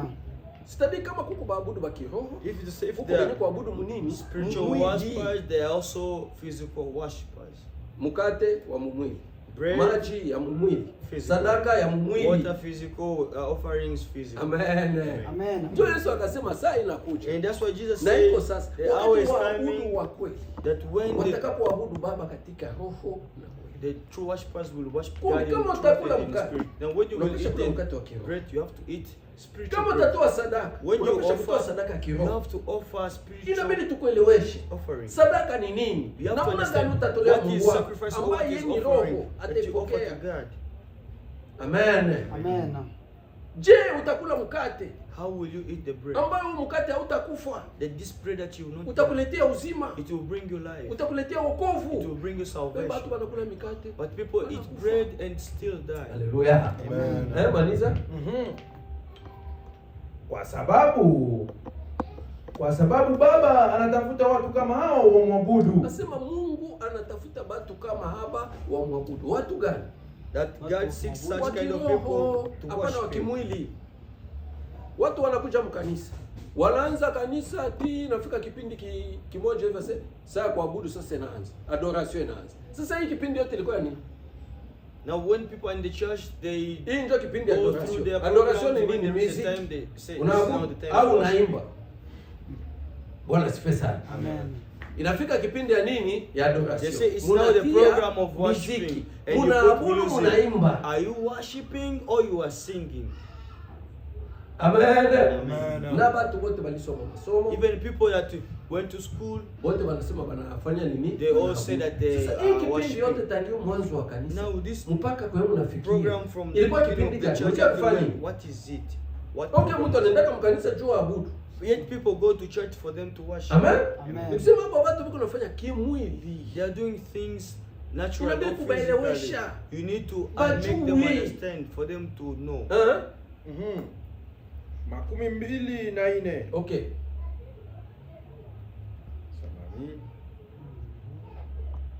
Mungu ni roho. Mungu ni roho. Nao wenye kumwabudu sharti wamwabudu katika roho na kweli. Nasema wenye kuabudu Mungu that God is spirit, sharti muabudu katika roho na kweli. And those who worship him must worship him in spirit and in truth. Ukiona mtu anaabudu mwili, if you see someone worshiping naturally or in flesh, just know they are false. Mungu anasema mwanamke avale kitambaa. God says a woman and you tell this woman, are you natural? Okay, now way, nami wote tukuba Biblia ya Kristo. Yet you and I, we are all wise. Kumbi kama ni kitambaa, if it's a veil, na huyu wa kikwembe, even this one putting on a dress, even the one putting on a dress, we have to put on a veil. Hallelujah. Amen. C'est pourquoi hii mission yetu tulifanya. And that's why this mission is to bring wajue kweli, or to help people for them to know the truth, not to be lied to. Amen. Amen. Amen. Soma andiko ingine. Matendo ya Mitume. Matendo ya Mitume 18 18 24 nasema nini? 18 26. Basi Myuda mmoja jina lake Apolo. Myuda mmoja jina lake Apolo. Mzaliwa wa Alexandria. Mtu wa elimu. Okay. Akafika Efeso. Naye alijua sana maandiko. Asema ule mtu alijua sana nini? Maandiko. Hii ya Biblia. This man knew really the scriptures. Alifanya theology. He did theology. Iko diplome. Iko na magrade. He has status. Mtu huyu alikuwa amefundisha njia ya Bwana na kwa kuwa roho yake ilikuwa ikiwaka. Asema huyu mtu alikuwa anafundisha njia ya Bwana na kwa kweli roho yake ilikuwa na waka. That he instructed the way of the Lord. Yesu kumjia. Yesu anakaribia. Hivi na hivi. Hamuna upendo. Vile vyote alikuwa anahubiri. Kwa kweli roho yake ilikuwa ikifanya nini? Ikiwaka. And his heart or his spirit was opened. Alianza kusema na kufundisha kwa kweli maneno ya Yesu. Asema alianza kusema na kufundisha kwa kweli maneno ya nani? Ya Yesu. Hakuwa anafundisha kwa and taught really truly the word of God. Akisoma kitabu, wanamwambia mwanamke hana ruhusa kusema mkanisa, anamwambia wewe mwanamke usiseme. When you read the Bible, they say that a woman cannot speak in the church. It tells this woman not to put to speak in the church. Naye alijua wakisema mkate, anauza mkate kwa boulangerie, anakomandea hata shine kama wapi yenyewe na farina, analeta mkanisa. When they talk of bread, they order bread from the bakery. Naye alijua ubatizo wa Yohana tu. Asema ule mtu alikuwa limite. That this person was limited. Watu wengi ndani ya neno la Mungu biko limite. They are limited somewhere. Wakati anasoma tu mwanamke anaishia pale. When they read the woman, akisoma mkate anaishia pale. Akisoma maji anajua tu pale ni kubeba mtu kumtia munini. Maana anafanya anabatiza iko limite. Dipping someone into water and for them it's enough. Akaanza kusema pasipo hofu katika sinagogi. Asema alikuwa anasema pasipo hofu katika nini? Sinagogi. That he spoke boldly in the synagogue. Leta sadaka. Ushikie mikono mitupu. Mungu anasema atakubariki pasipo hofu. Unamuuliza na kupa na andiko. Haleluya. Amen. Lakini wakati Akila na Priscilla walipomsikia, when Aquila and Priscilla heard him, walimtoa kwao, wakamfunulia zaidi njia ya Bwana alijue kabisa. Wakamfunulia zaidi njia ya Bwana ijue nini? And explain to him. Alikuwa anafundisha njia gani? Kweli alikuwa anafundisha njia ya Bwana. They say accurately he taught the way of the Lord. Sasa wakati Akila na Priscilla walipomsikia, when Aquila and Priscilla heard him, wakamfunulia zaidi, they taught him accurately, ajue njia ya Bwana kwa kweli, to know the word of God. Ile njia ya kwanza alikuwa anafundisha ilikuwa njia. Now what that first way he was, na hii ya pili ilikuwa njia, and the second way, what was it?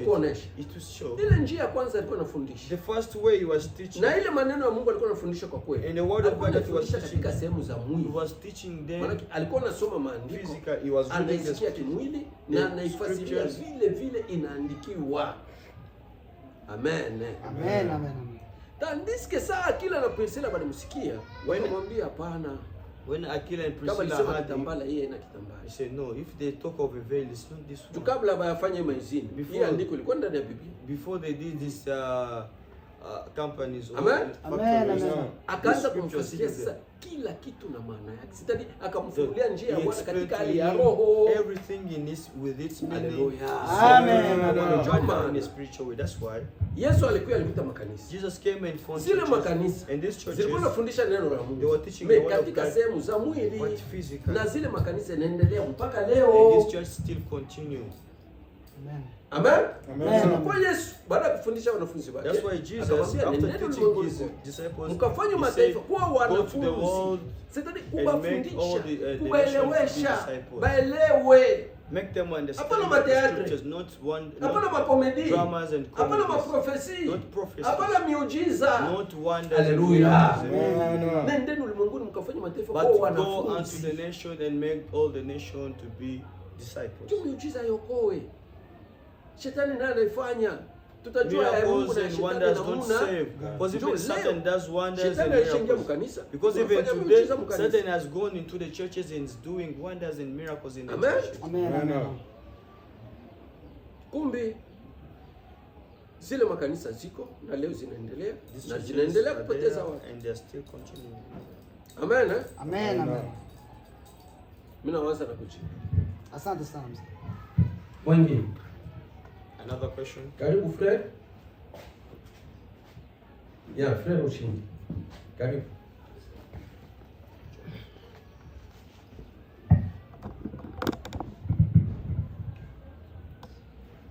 Bwana Yesu asifiwe. Amen. Ya, nawasalimu wote na nasema asante kwa hii wakati na kwa hii neema ambayo umetupatia ya kuweza kupartaje neno la Mungu. Mimi swali yangu iko katika waabudu halisi. Ndio maana ambapo nimefuata swali yangu ambayo inasema kwa ajili ya waabudu halisi. Sasa mimi swali langu kwa nauliza comment expliquer que mtu anaweza abudu kwa roho na mwingine anabudu kwa mwili. Na swali yangu ya pili ni mafundisho ya kiroho na kimwili naweza pena ni tofautisha. Bwana asifiwe sana. Amen. Anapenda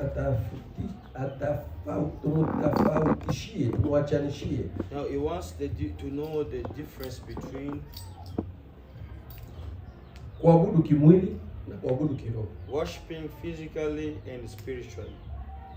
Na kufundishiwa kimwili na kufundishiwa kiroho. And also to be taught spiritually and physically. Waroma sura 8. Waroma sura 8. Tunaanzia 5 nasema nini? 8 tunaanzia 5 yake. Kichwa nasema maisha katika roho. 5.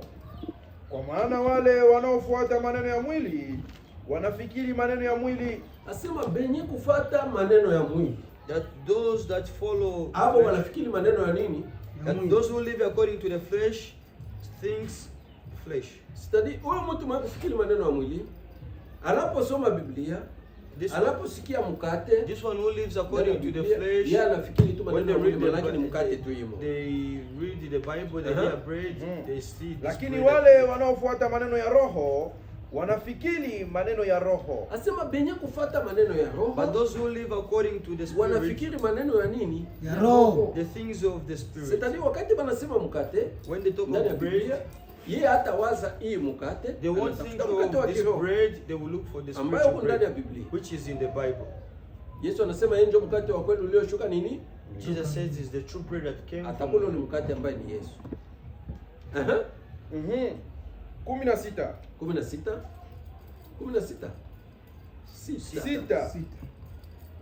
6. Kwa maana nia ya mwili ni kufa. Asema nia ya mwili ni kufa. That for to be carnally minded is death.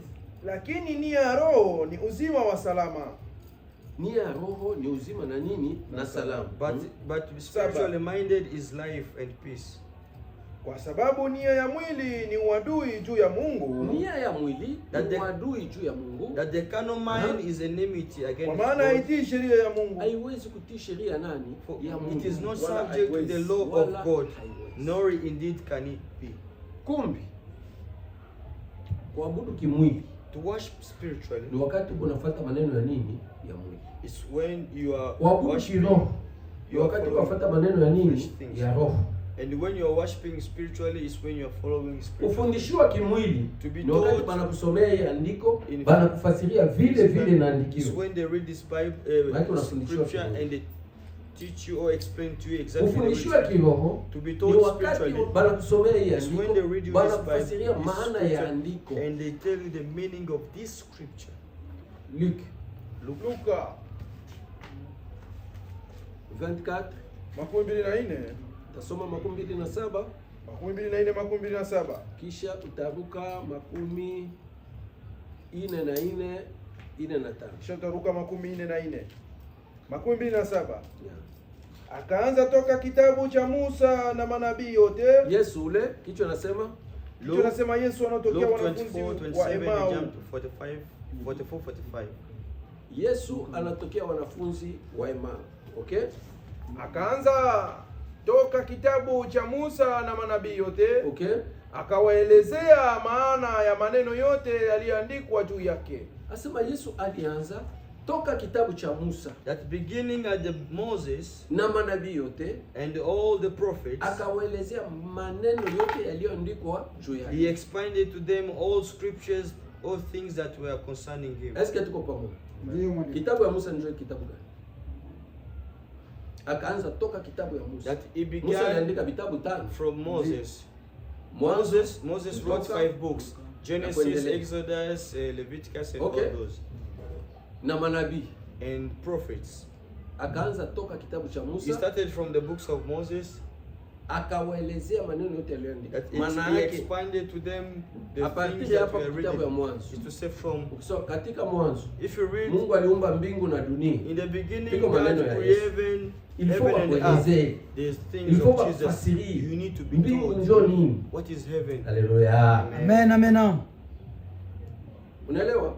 Akaanza na wanafunzi wake toka kitabu cha Musa na manabii yote, maana Yeremia, Isaya, vitabu Moses' books and all. Akaanza kufasiria maana kama aliandika hivi, maana yake the meaning of the scriptures. If they wrote this is the meaning. Rudilia huko nenda wapi?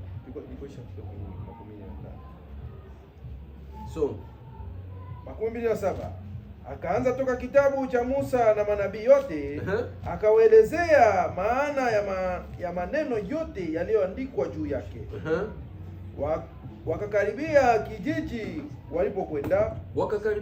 walipokwenda, naye alifanya kama alivyotaka kwenda mbele. 29 lakini wakamshurutisha wakisema, ukae pamoja nasi, kwani usiku unataka kuingia na mchana umekwisha. Akaingia kukaa pamoja nao. 30 ilikuwa alipokaa pamoja nao kula chakula, akatoa mkate, akaubariki, akauvunja, akawapa wale, akabapatia bakule mkate. And he gave them the bread after breaking it. Macho yao yakafunguliwa. Bwana asifiwe sana. Amen. Yesu anabeba mkate, anauvunja, anabapatia bakule. Sana anabapatia macho yao kafani. After giving to them, their eyes were open. Wakati alikuwa anatembea na Baba. All this time he was walking with him, were they blind or they were seeing? Papa wetu, unasikia ile ndio? Mimi nasikia. Nawaza walikuwa wanaona lakini hawalikuwa wakielewa. Abaelewe. Haleluya. Kumbe wakati unavunja mkate, so when you break the bread, joba tubatelewe. That's when people kumbe mkate ni neno la Mungu. The bread is the word of God. It's the word of God. You need to break it. You need to interpret it to reveal it. Amen. 45 maliza. Akavunja, akawapa wale, macho yao yakafunguliwa. Wakamjua, akatoweka asionekane nao. 45. Alafu akafungua akili zao wapate kufahamu maana ya maandiko. Akafungua akili ya wanafunzi wapate kufahamu maana ya nini? Ya maandiko. He opened their minds to understand the meaning of the scriptures. Kama wanasema maji ni andiko, iko andiko. Iko na maana, ina maana. Ina maana. Bakisema mkate? Ina maana. Sadaka? Ina maana. Mwanamke? Kitambala? Tupikie Mungu mikono. Amen. Amen. Umbali mbali kufundishiwa neno la Mungu katika sehemu za mwili na kuabudu katika sehemu za mwili. The difference to be taught the word of God annually and to worship God spiritually. Amen. Amen. Uliza kufuata. Ulizwa yenyewe ilikuwa pili. Yenyewe ilikuwa unasema juu ya mafundisho ya kweli ya kiroho na mafundisho ya kimwili, labda sisikie vizuri. Mafundisho ya kimwili ya uongo ni ile yenyewe wanakufundisha ndani ya hii Biblia. Wanakusomea maandiko. It's the one that they teach you from the Bible. Wanakufasiria vile after reading the scriptures exactly the way they are written and explain to you exactly the way they are written. Ya kweli sasa. Now the true one, wakati bana kusomea hii Biblia, is when they read for you the scriptures exactly, but they reveal to you the meaning of the scripture. They make you understand the meaning of this scripture. That's the difference. Mafundisho ya kimwili na kiroho. Unasema ya kimwili ni wakati ambao wanasoma neno bali kuambia vile inaandikiwa. Alafu mafundisho ya kiroho ni wakati banakufunulia bali kuambia alafu banifunua. Okay, bali kutafsiria. Bali kutafsiria. Mwali ya roho, mwakili ya Mungu, hapana mwakili ya mtu. Yeah. Okay, basi.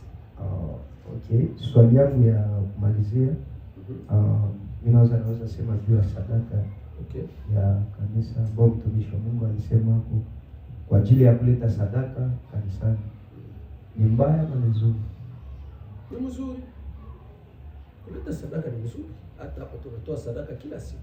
Sasa sadaka gani? It's good to bring offering or sacrifice. But which kind of sadaka ya kawaida na sadaka moja kuu? Ya kawaida njoo nini? Ya kawaida kujenga hekalu ya Mungu. Sadaka kawaida njoo nini? Nini unapeleka? Nini unapeleka kwa chungu cha hekalu? No, unaweza beba hata chakula, unaweza beba pesa. Unaweza uko nayo. Unabeba pesa. Hapo obligé. Donc unabeba kioko nayo. Kinyoko nayo. Okay, sadaka ya moja ya 10. Moja ya 10 inapishana pia. No, pia vile inaweza kuwa nipata sehemu ya chakula na tofautisha yako alafu naimba Mungu. Eske kukufashi walisema hii moja kubwa tupatie pastor. Atipatie pastor. Unatolea Mungu. Nipeleka mkanisa wenyewe wanahusika pale. Banani wanahusika nani? Selo wakuu wa kanisa. Eske unaweza nipele andiko? Oui. Unaweza nipatie ile andiko moja inahusika kama watu wakileta moja ya 10 unapatia watu fulani ndio wanahusika nayo. Sasa sadaka izikia kanisa alafu ibakie pale. Ni ya nani lazima kuwa wanahusika nani? Sasa wewe unaletea nani mkanisa sadaka? Mungu batu. No, mimi naletea Mungu. Sasa shirifo Mungu abe. Sinyo watu wanahusika nao wanapeleka wanagabula. Mungu See God. Mungu mwenye kufanya kazi ya Mungu. The one that does the work of God. Iko na marecompense yake. He has his yenye Mungu alimpatia. Anasema mwenye kuchunga ng'ombe, the one that anakula gives the cattle, anakunywa maziwa nini ya ng'ombe. He drinks the milk from Study, the cattle. unaweza kubarikiwa. You can be blessed. You can also buy him a house or a house. Au yafanya dhambi. That's not sin. Wanakuambia sadaka ya Mungu. But if they say the offering of God, ukisoma Isaya, Mungu anakatala ile maneno. Anasema nini? Utukufu wake hawezi kupatia mtu mwingine. Ndiyo, Isaya.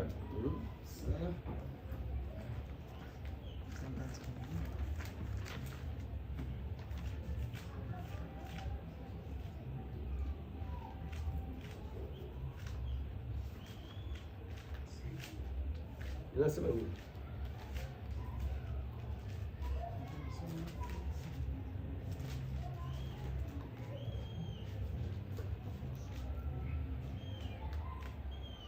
So, karande wiki nasema hivi. Karande wiki. Munane nasema hivi. Mimi ni Bwana. Ndilo jina langu. Yeye anasema yeye ni Mungu ndio jina lake. Na utukufu wangu sitamupa mwingine. Utukufu wake yeye wa Mungu aweze kumpatia mtu mwingine. That God cannot share his godly glory. Wewe uko nakula sadaka pahali yangu mimi Mungu. That's for you to be eating my offering instead of me. Okay. Stadiulu mtu alikwambia vile anakudanganya. Juu kisoma hapa nini? Waebrania. Anasema nini?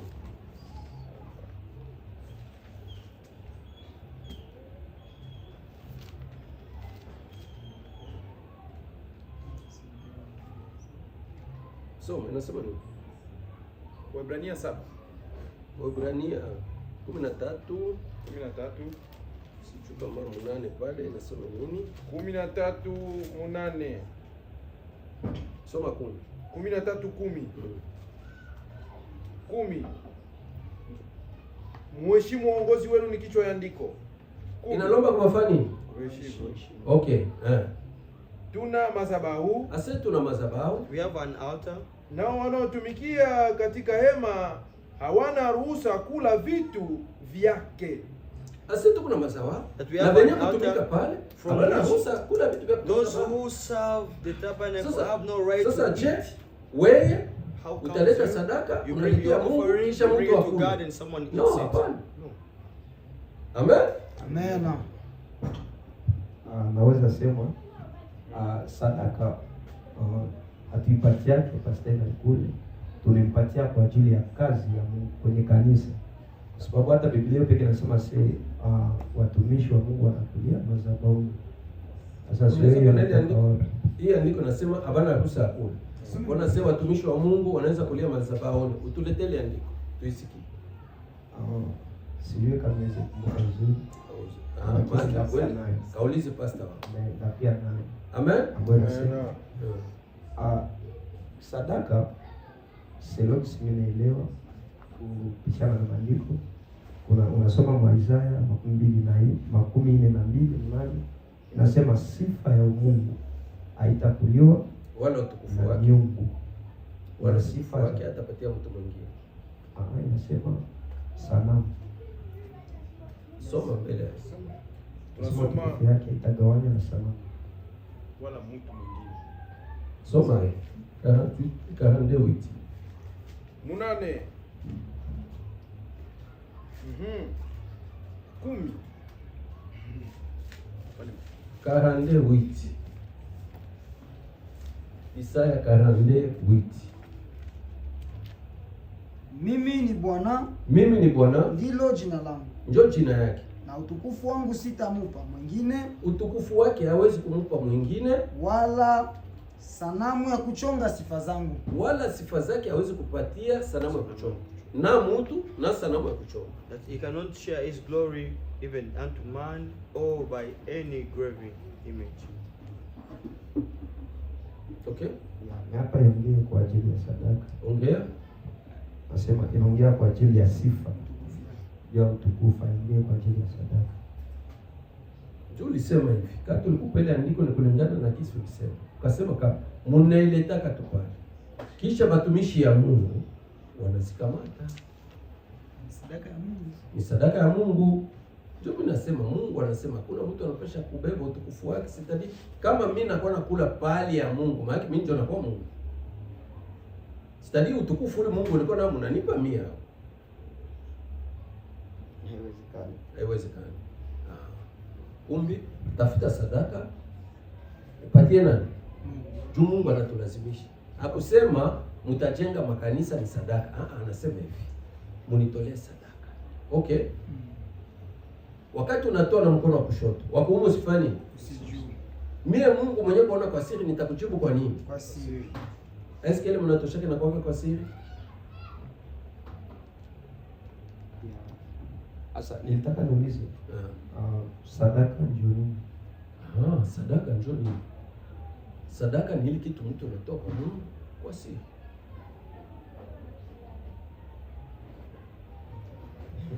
Tumuulize Yesu. Luka 11:39. Luka 11 Sadaka ndio nini? What is offering? 11 ngapi? 39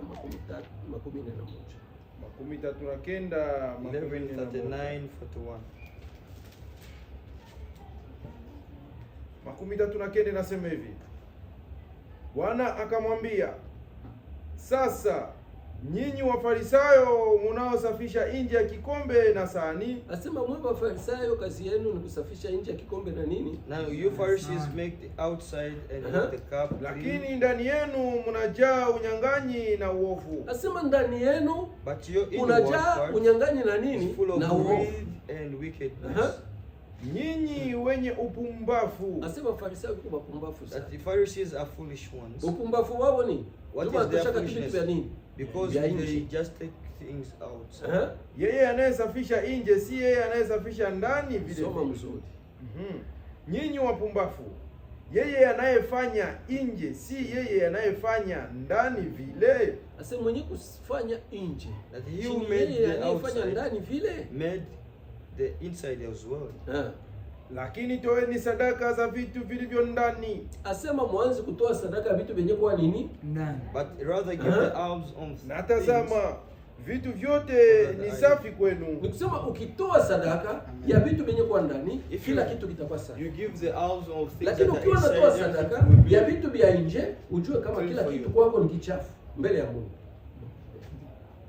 Kumbe watafuta sadaka ya vitu vyenye kwa ndani. Pesa iko nje, television iko nje, chakula iko nje, tafuta sadaka ya vitu vyenye kwa ndani, utolee Mungu. Kila kitu yako itakuwa nini? Itakuwa safi. Okay. Inasema vya ndani. Yeah. Vya ndani. Mimi naona ile content ambayo ongea juu ya bananyang'anya. Farisayo walikuwa wananyang'anya watu alafu wanapanda. Unaweza jua alikuwa Wananyang'anya wananyang'anya watu mali alafu wanakuja kuipanda. Hapa. Soma mzuri. Soma kitabu. Soma kitabu yako. No, yeah, soma. Asoma pale mzuri. Tunarudilia 39. Bwana akamwambia, sasa nyinyi Wafarisayo, nyinyi Wafarisayo mnaosafisha nje ya kikombe na sahani, lakini ndani yenu mnajaa unyang'anyi na uovu. 40. Nyinyi wenye upumbavu, yeye anayefanya nje si yeye anayefanya ndani vile. 41. Lakini toeni sadaka ya vitu vilivyo ndani, na tazama vitu vyote ni safi kwenu. ile inaweza kuwa sababu example ya ule mwanamke ambaye alikuja kutoa yenyewe alikuwa nayo. Wengine walikuwa wanatoa sadaka, wanaleta yenyewe walinyang'anya, wanakia wanatoa. Ule mwanamke Biblia inasema kinjoo yenyewe alikuwa nayo yake wake kutoka kulo akipata. Maana problema ilikuwa kupata, problema ilikuwa wapi kwa vinatoka. Ule mwanamke alikuwa tuna senti mbili ya mjane. Unaona? C'est-à-dire kama tungekuwa napenda sadaka ya mjane, tungekuwa na oblige watu balete bichele hivi. Inapishana na wao yenyewe wanatoa. Juu pale wanasema balikuwa na nyang'anya. Bana nyang'anya na Sasa ndani yenu mnajaa uovu. ndani ya mtu ndio Turudilie tena. Unyang'anyi. Bwana akamwambia, sasa nyinyi Wafarisayo munayosafisha nje ya kikombe na sahani, lakini ndani yenu mnajaa unyang'anyi na uovu. ndani ya bana. Ndani yao wanajaa unyang'anyi na uovu. Balikuwa nyang'anya ni Mali ya wapi? ambao walikuwa wanatoa. Juu wanasema walikuwa wanatoa. Bana nyang'anya nani? Watu Je, utufasiri. no sasa Mathayo alikuwa anatumika kunyang'anya watu. Sasa sana naambia watu hivi viko ndani ni imani walinyang'anya au No baache sasa kutoa mali yenyewe iko na nyang'anya. Juu ni chafu, iko nasafisha nje. Memundani ni wachafu. Maana uko napenda kunionyesha kama kwa mfano sasa vile tunapaka mkanisa. Huyo mwanamke alienda kuzini, anapata pesa, anakuja kutosha mkanisa. Njoo sele nasema pale kibibi. Njoo bale banyangani. Au ni hapa ba frapper tuko napo makanisa, alipata pesa yake anakuja kutujengea kanisa. No, haiko vile. Njoo nasema ke baache sasa zile njia. Mebaanze toa vilivyo isafi. Baache kusukula. Ndio wanafanya, wanajitakatisha huko nje, ndani ni wachafu kwa kunyang'anya. Bananyang'anya nani? Hapo ndio biko banyang'anya. Sasa biko na nyang'anya. Bali Bafarisayo biko na nyang'anya. Bananyang'anya nini? Haki ya Mungu. Hawezi nyang'anya haki ya Mungu. Hawezi nyang'anya. Mbona unanyang'anya kila siku? Haki ya Mungu ni ya Mungu papa. Mbona wewe unanyang'anya? Ile ni ya Mungu. Ile ni ya Mungu. Nyang'anya. Aha, okay, unasikia ile. Wewe Unasikia ile. Selomi andiko hili. Mimi nasikia kwa sababu inasema enyi Wafarisayo mnatoa mnafanya nje yenu kutakata, mnasukua vikombe sijue nje, alafu ndani ni wachafu kwa kunyang'anya. Papa, ukwenda tusomea. Okay, tunasoma tena. Bwana akamwambia, sasa nyinyi Wafarisayo mnayosafisha nje ya kikombe na wanasafisha nje. Ndani ni nini? Lakini ndani yenu mnajaa unyang'anyi na uovu. Ndio kikombe gani ile wanasafisha? batusome basi. Boko peke. Boko peke. Sawa. Tusome andiko hili. Okay. Walawi 2:13. Mtusaidie haraka kaka kumwona. Walawi 2:13. Kombogo. 13 inasema hivi. Na kila toleo la sadaka yako ya unga utalitia chumvi. Asa kila sadaka yako yote ambayo utakuwa unatoa kwa Mungu inabidi utie nini? Esko unatiaka chumvi. Sasa unataka ile chakula na vitu vingine unatiaka na chumvi ndani. Unabeba pesa na chumvi unatia ndani. Ile ni kesho yenyewe. Anafanya. Ile ni kesho yenyewe. I make sense. I make sense. Mais expliquez ujisikie libre. non, ni kwa libre mais ni kesho yenyewe hawezi poser kwa sababu useme ulete matope mpunga. Mungu ndio anasema kila sadaka yako wewe, aendelesha ama anaweza njia kama hizo. Anasema hizo. Ima persona tu unaanzia pale ile ndio tuelewe vizuri. Okay. Kwa sababu hakuna gisi, c'est impossible ukiniambie ke nikamate chumvi niitie mpunga. Ama kwa mfano mimi ndio nakwambia au Mungu. No, si mimi nasema sasa juu tuelewe. Ifo tuanzie huko mbele tujue. Baanze kuanzia baanze amenasema basome ulianzia ngapi papa? Alisoma naanzia mu 13. Anzia mu 12. Anzia 12. Vitu hivi mtavitoa kama matoleo ya malimbuko kwa Bwana. Vitu hivi mtavitoa kama malimbuko ya Bwana kwa Bwana, lakini havitafika juu ya madhabahu kuwa harufu ya kupendeza, kuwa harufu ya kupendeza. Havitafika mbele ya madhabahu bikuwa harufu ya nini? Ya kupendeza. Okay? Na kila toleo la sadaka yako ya kuna harufu ya kupendeza. Na kila toleo yako ya sadaka ya unga utatia chumvi. Asi kila sasa sadaka nyona kwa natosha unatia nini? Chumvi. Juu kuna harufu ya nini? Ya mzuri. Wala utaacha sadaka yako ya unga kupungukiwa na chumvi ya agano la Mungu wako. Asema usiache mwangle. Soma mwangle. Leviticus chapter 2 verse, you start from verse 12.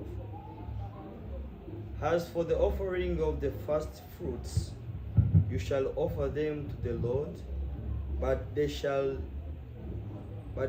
be burnt on the altar for a sweet aroma. And every offering of your grain offering you shall season with salt. You shall season with salt. You shall not allow the salt of the covenant of your God to be lacking from your grain offering. You understand? Usome andiko ya mwisho. Andiko ya mwisho. Kutoka 29:32. Kutoka 29.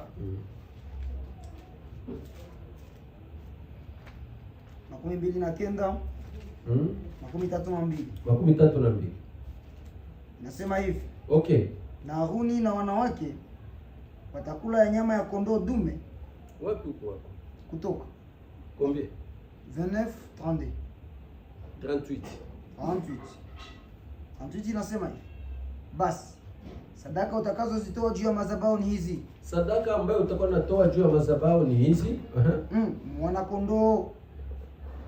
Mwana kondoo wawili wa mwaka mmoja kila siku daima. Anasema kila siku unapaswa kuwa natoa mwana kondoo wa mwaka hii mmoja. Basi sadaka utakazozitoa juu ya madhabahu ni hizi. Wana kondoo wawili. Kila siku natosha batoto ya kondoo 2. Wana kondoo wawili wa mwaka mmoja kila siku daima. Kila siku daima. Wana kondoo utatoa asubuhi. Na wana kondoo wa pili utamtoa magharibi. Maana kwa madhabahu kule sadaka unapasha kutoa ni mwana kondoo wawili kila siku. Moja asubuhi, moja magharibi. Wa asubuhi kwa lishatosha. Unatoa magharibi. Wa magharibi. Bado.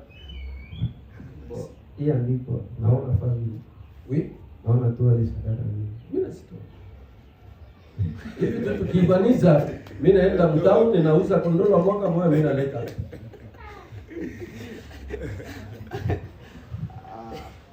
Okay, nafurahi sana pata neno la Mungu. Okay.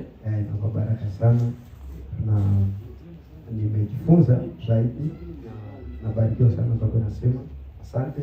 Lakini swali yangu ya mwisho yani namalizia hapa swali yangu ya mwisho. Yani siku za leo tuko makanisa ambao za mingi ni makanisa za reve, wanajiita makanisa za reve, wanasema neno la Mungu jinsi linashetu tunasoma hapa au wanahubiri, wanaenda nje huko wanafanya nisikia hapo nisema jua makanisa ya reve. Huko makanisa ya reve. Yeah, okay. Makanisa za reve. Alafu wanahubiri wanafanya nilisikia ulisema hapa ulikuwa unaitaja ulikuwa unasema kuhusu Paulo alikuwa anasema sijui kasema pale asema hitaji afanye nani crusade na nini jua nani. Ongea. Alafu wanafanya hii kazi. Wanahubiri, wanafundisha neno la Mungu, wanapana ideas kama namna gani watu wataendelea watafanya jua wapane na neno la Mungu. Na kwa wengine wenyewe anaweza sema mambo yenyewe haiko mu Biblia na inasaidia mtu juu kutanana na Yesu. Sasa nilikuwa nauliza swali langu nilikuwa nauliza hawa watu wanafanya kazi nzuri ama kazi mbaya? Amen. Wale watu wanafanya kazi nzuri au kazi mbaya. Kitajulisha kama biko nafanya kazi nzuri ni wakati biko nafundisha watu neno la Mungu katika sehemu za nini? Za Mungu. Wanafanya kazi mbaya ni wakati biko nafundisha watu neno la Mungu ndani ya Biblia katika sehemu za nini? Za Mungu. Sasa ni wewe mwenyewe unapokea mafundisho leo, ndio utajua biko nafanya kazi nzuri au kazi mbaya. Ndio anasema Église de réveil. Église yenyewe ni nini? Église yenyewe ndio nini? Yenyewe biko na réveil.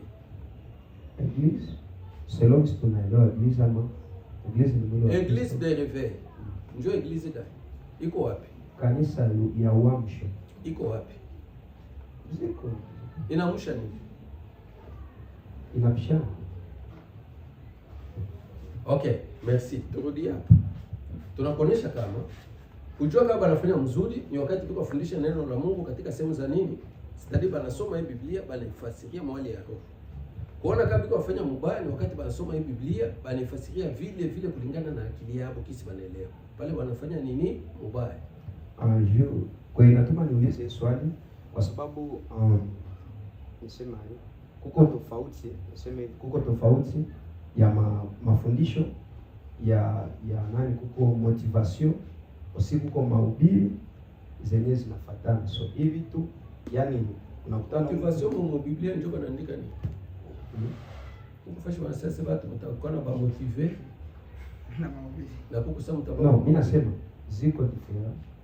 Jo kwa mhubiri na hata mtu anaweza kuwa anasema na yake huyu mtu hapo kuna mhubiri huyu mtu iko napana motivation huyu mtu inaweza kuwa hata mkazi ya Mungu ama hata mhubiri unaweza ambia mtu, tuseme mtu motivation, tupatie mfano mtu alikuwa alifanya kazi dhambi alafu uko namna jinsi ya kumrudisha, unapenda kumrudisha mwoneshe kwa Yesu mpaka mneno la Mungu tu. Ndio neno la Mungu. Hapana motivation sio taleta akili moyo hivi hapa. Hapana, ni hekima, ndio hekima. Endelea tu. Sikilituma vile, mimi nauliza vile ni kwa hiyo sababu ana wengi sana wakitumia hizi njia. Na watu wameacha dhambi, wanaokolewa. Ya wamishi wanaokolewa. Wanaokolewa kupitia maneno ya watumishi ama hekima ya watumishi waliotumiza. Hasa ndio swali yangu, ni nzuri ama si nzuri? Hizo wanatumika aina namna. Sielewa kitu. Unasema jinsi wanaleta tu watu maneno ya kuwatisha juu watu waogope tu dhambi. Haleluya. Amen. Mission ya injili ni mtu afikie wokovu. Yeah. Eske depuis kwa kunaanja ba eglise inafikanga kwa wokovu? Kama depuis ile eglise de réveil iko.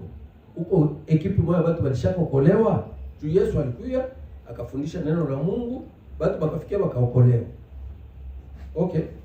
Sasa tangu balianzaka huko ekipi moja fulani balishaka okoka, grupu ya watu wanaokolewa, wanapata Roho Mtakatifu, wanakuwa watu wa Roho Mtakatifu, banaanza kufanya sawa vile mitume ilikuwa nafanya, banaanza kuongea kwa lugha, watu wanasikia kila mtu lugha yake.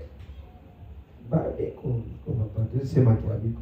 Wapi? Biko wapi? Tuko bizoea wale watu. Mimi niko na batafuta. Parce que tunaweza kupata generation yenyewe ishavuka, generation. Biko wapi? Kwa wako. Hapana msipose papa. Banasemaka kitu na precision. Oui, ndio nasema na precision parce que atuweze wale watu biko wanaleta wokovu. Wale watu biko unaweza tuletea nabo hapa kwa mission nyingine lendi. Biko. Utabaleta? Ndio. Basi tutashuhudia. Lakini itakuwa wewe ndio unawasemea wao. Mimi wewe ndio unasema. Kuwasemea wao yani hawana wokovu. Hawana wokovu. Amen. Juma ndiko inasema hivi. Anayeamini na kubatizwa tafani anaokolewa. Na alama hizi zinafuatana nao wanao nini? Anaamini. Batakuya pale alama tutaiona. No, alama zitakia fatana. Mimi ya kwanza ni kuamini na kuokoka. Si ndio kama unaokoka, preve. Ilifo ile alama ionekane, ile masinya ionekane. Kani kweli mtu anafanya nini? Anaokoka. Jo hawezi kutuambia unaokoka, hakuna sinya hata hii. Aisike bado watu tutatuletea bulengi. Kwa mfano, hata bawili tu unaweza baleta. Biko. Bako watu hakikishika ni kweli walishokoka. Biko. Merci beaucoup, Mungu akubariki. Rendez-vous lundi. Amen. Amen. Rendez-vous lundi. Na teme yako ya sadaka, d'ici là tout est proclamé. Tutaingia mambo kuhusu sadaka. Tujue sadaka ni nini. Dieu utatoa sadaka yako kwa Mungu. Mungu ana besoin ya pesa. Mungu ndio boss de boss. Okay? Okay. ni kusema acha tuombe.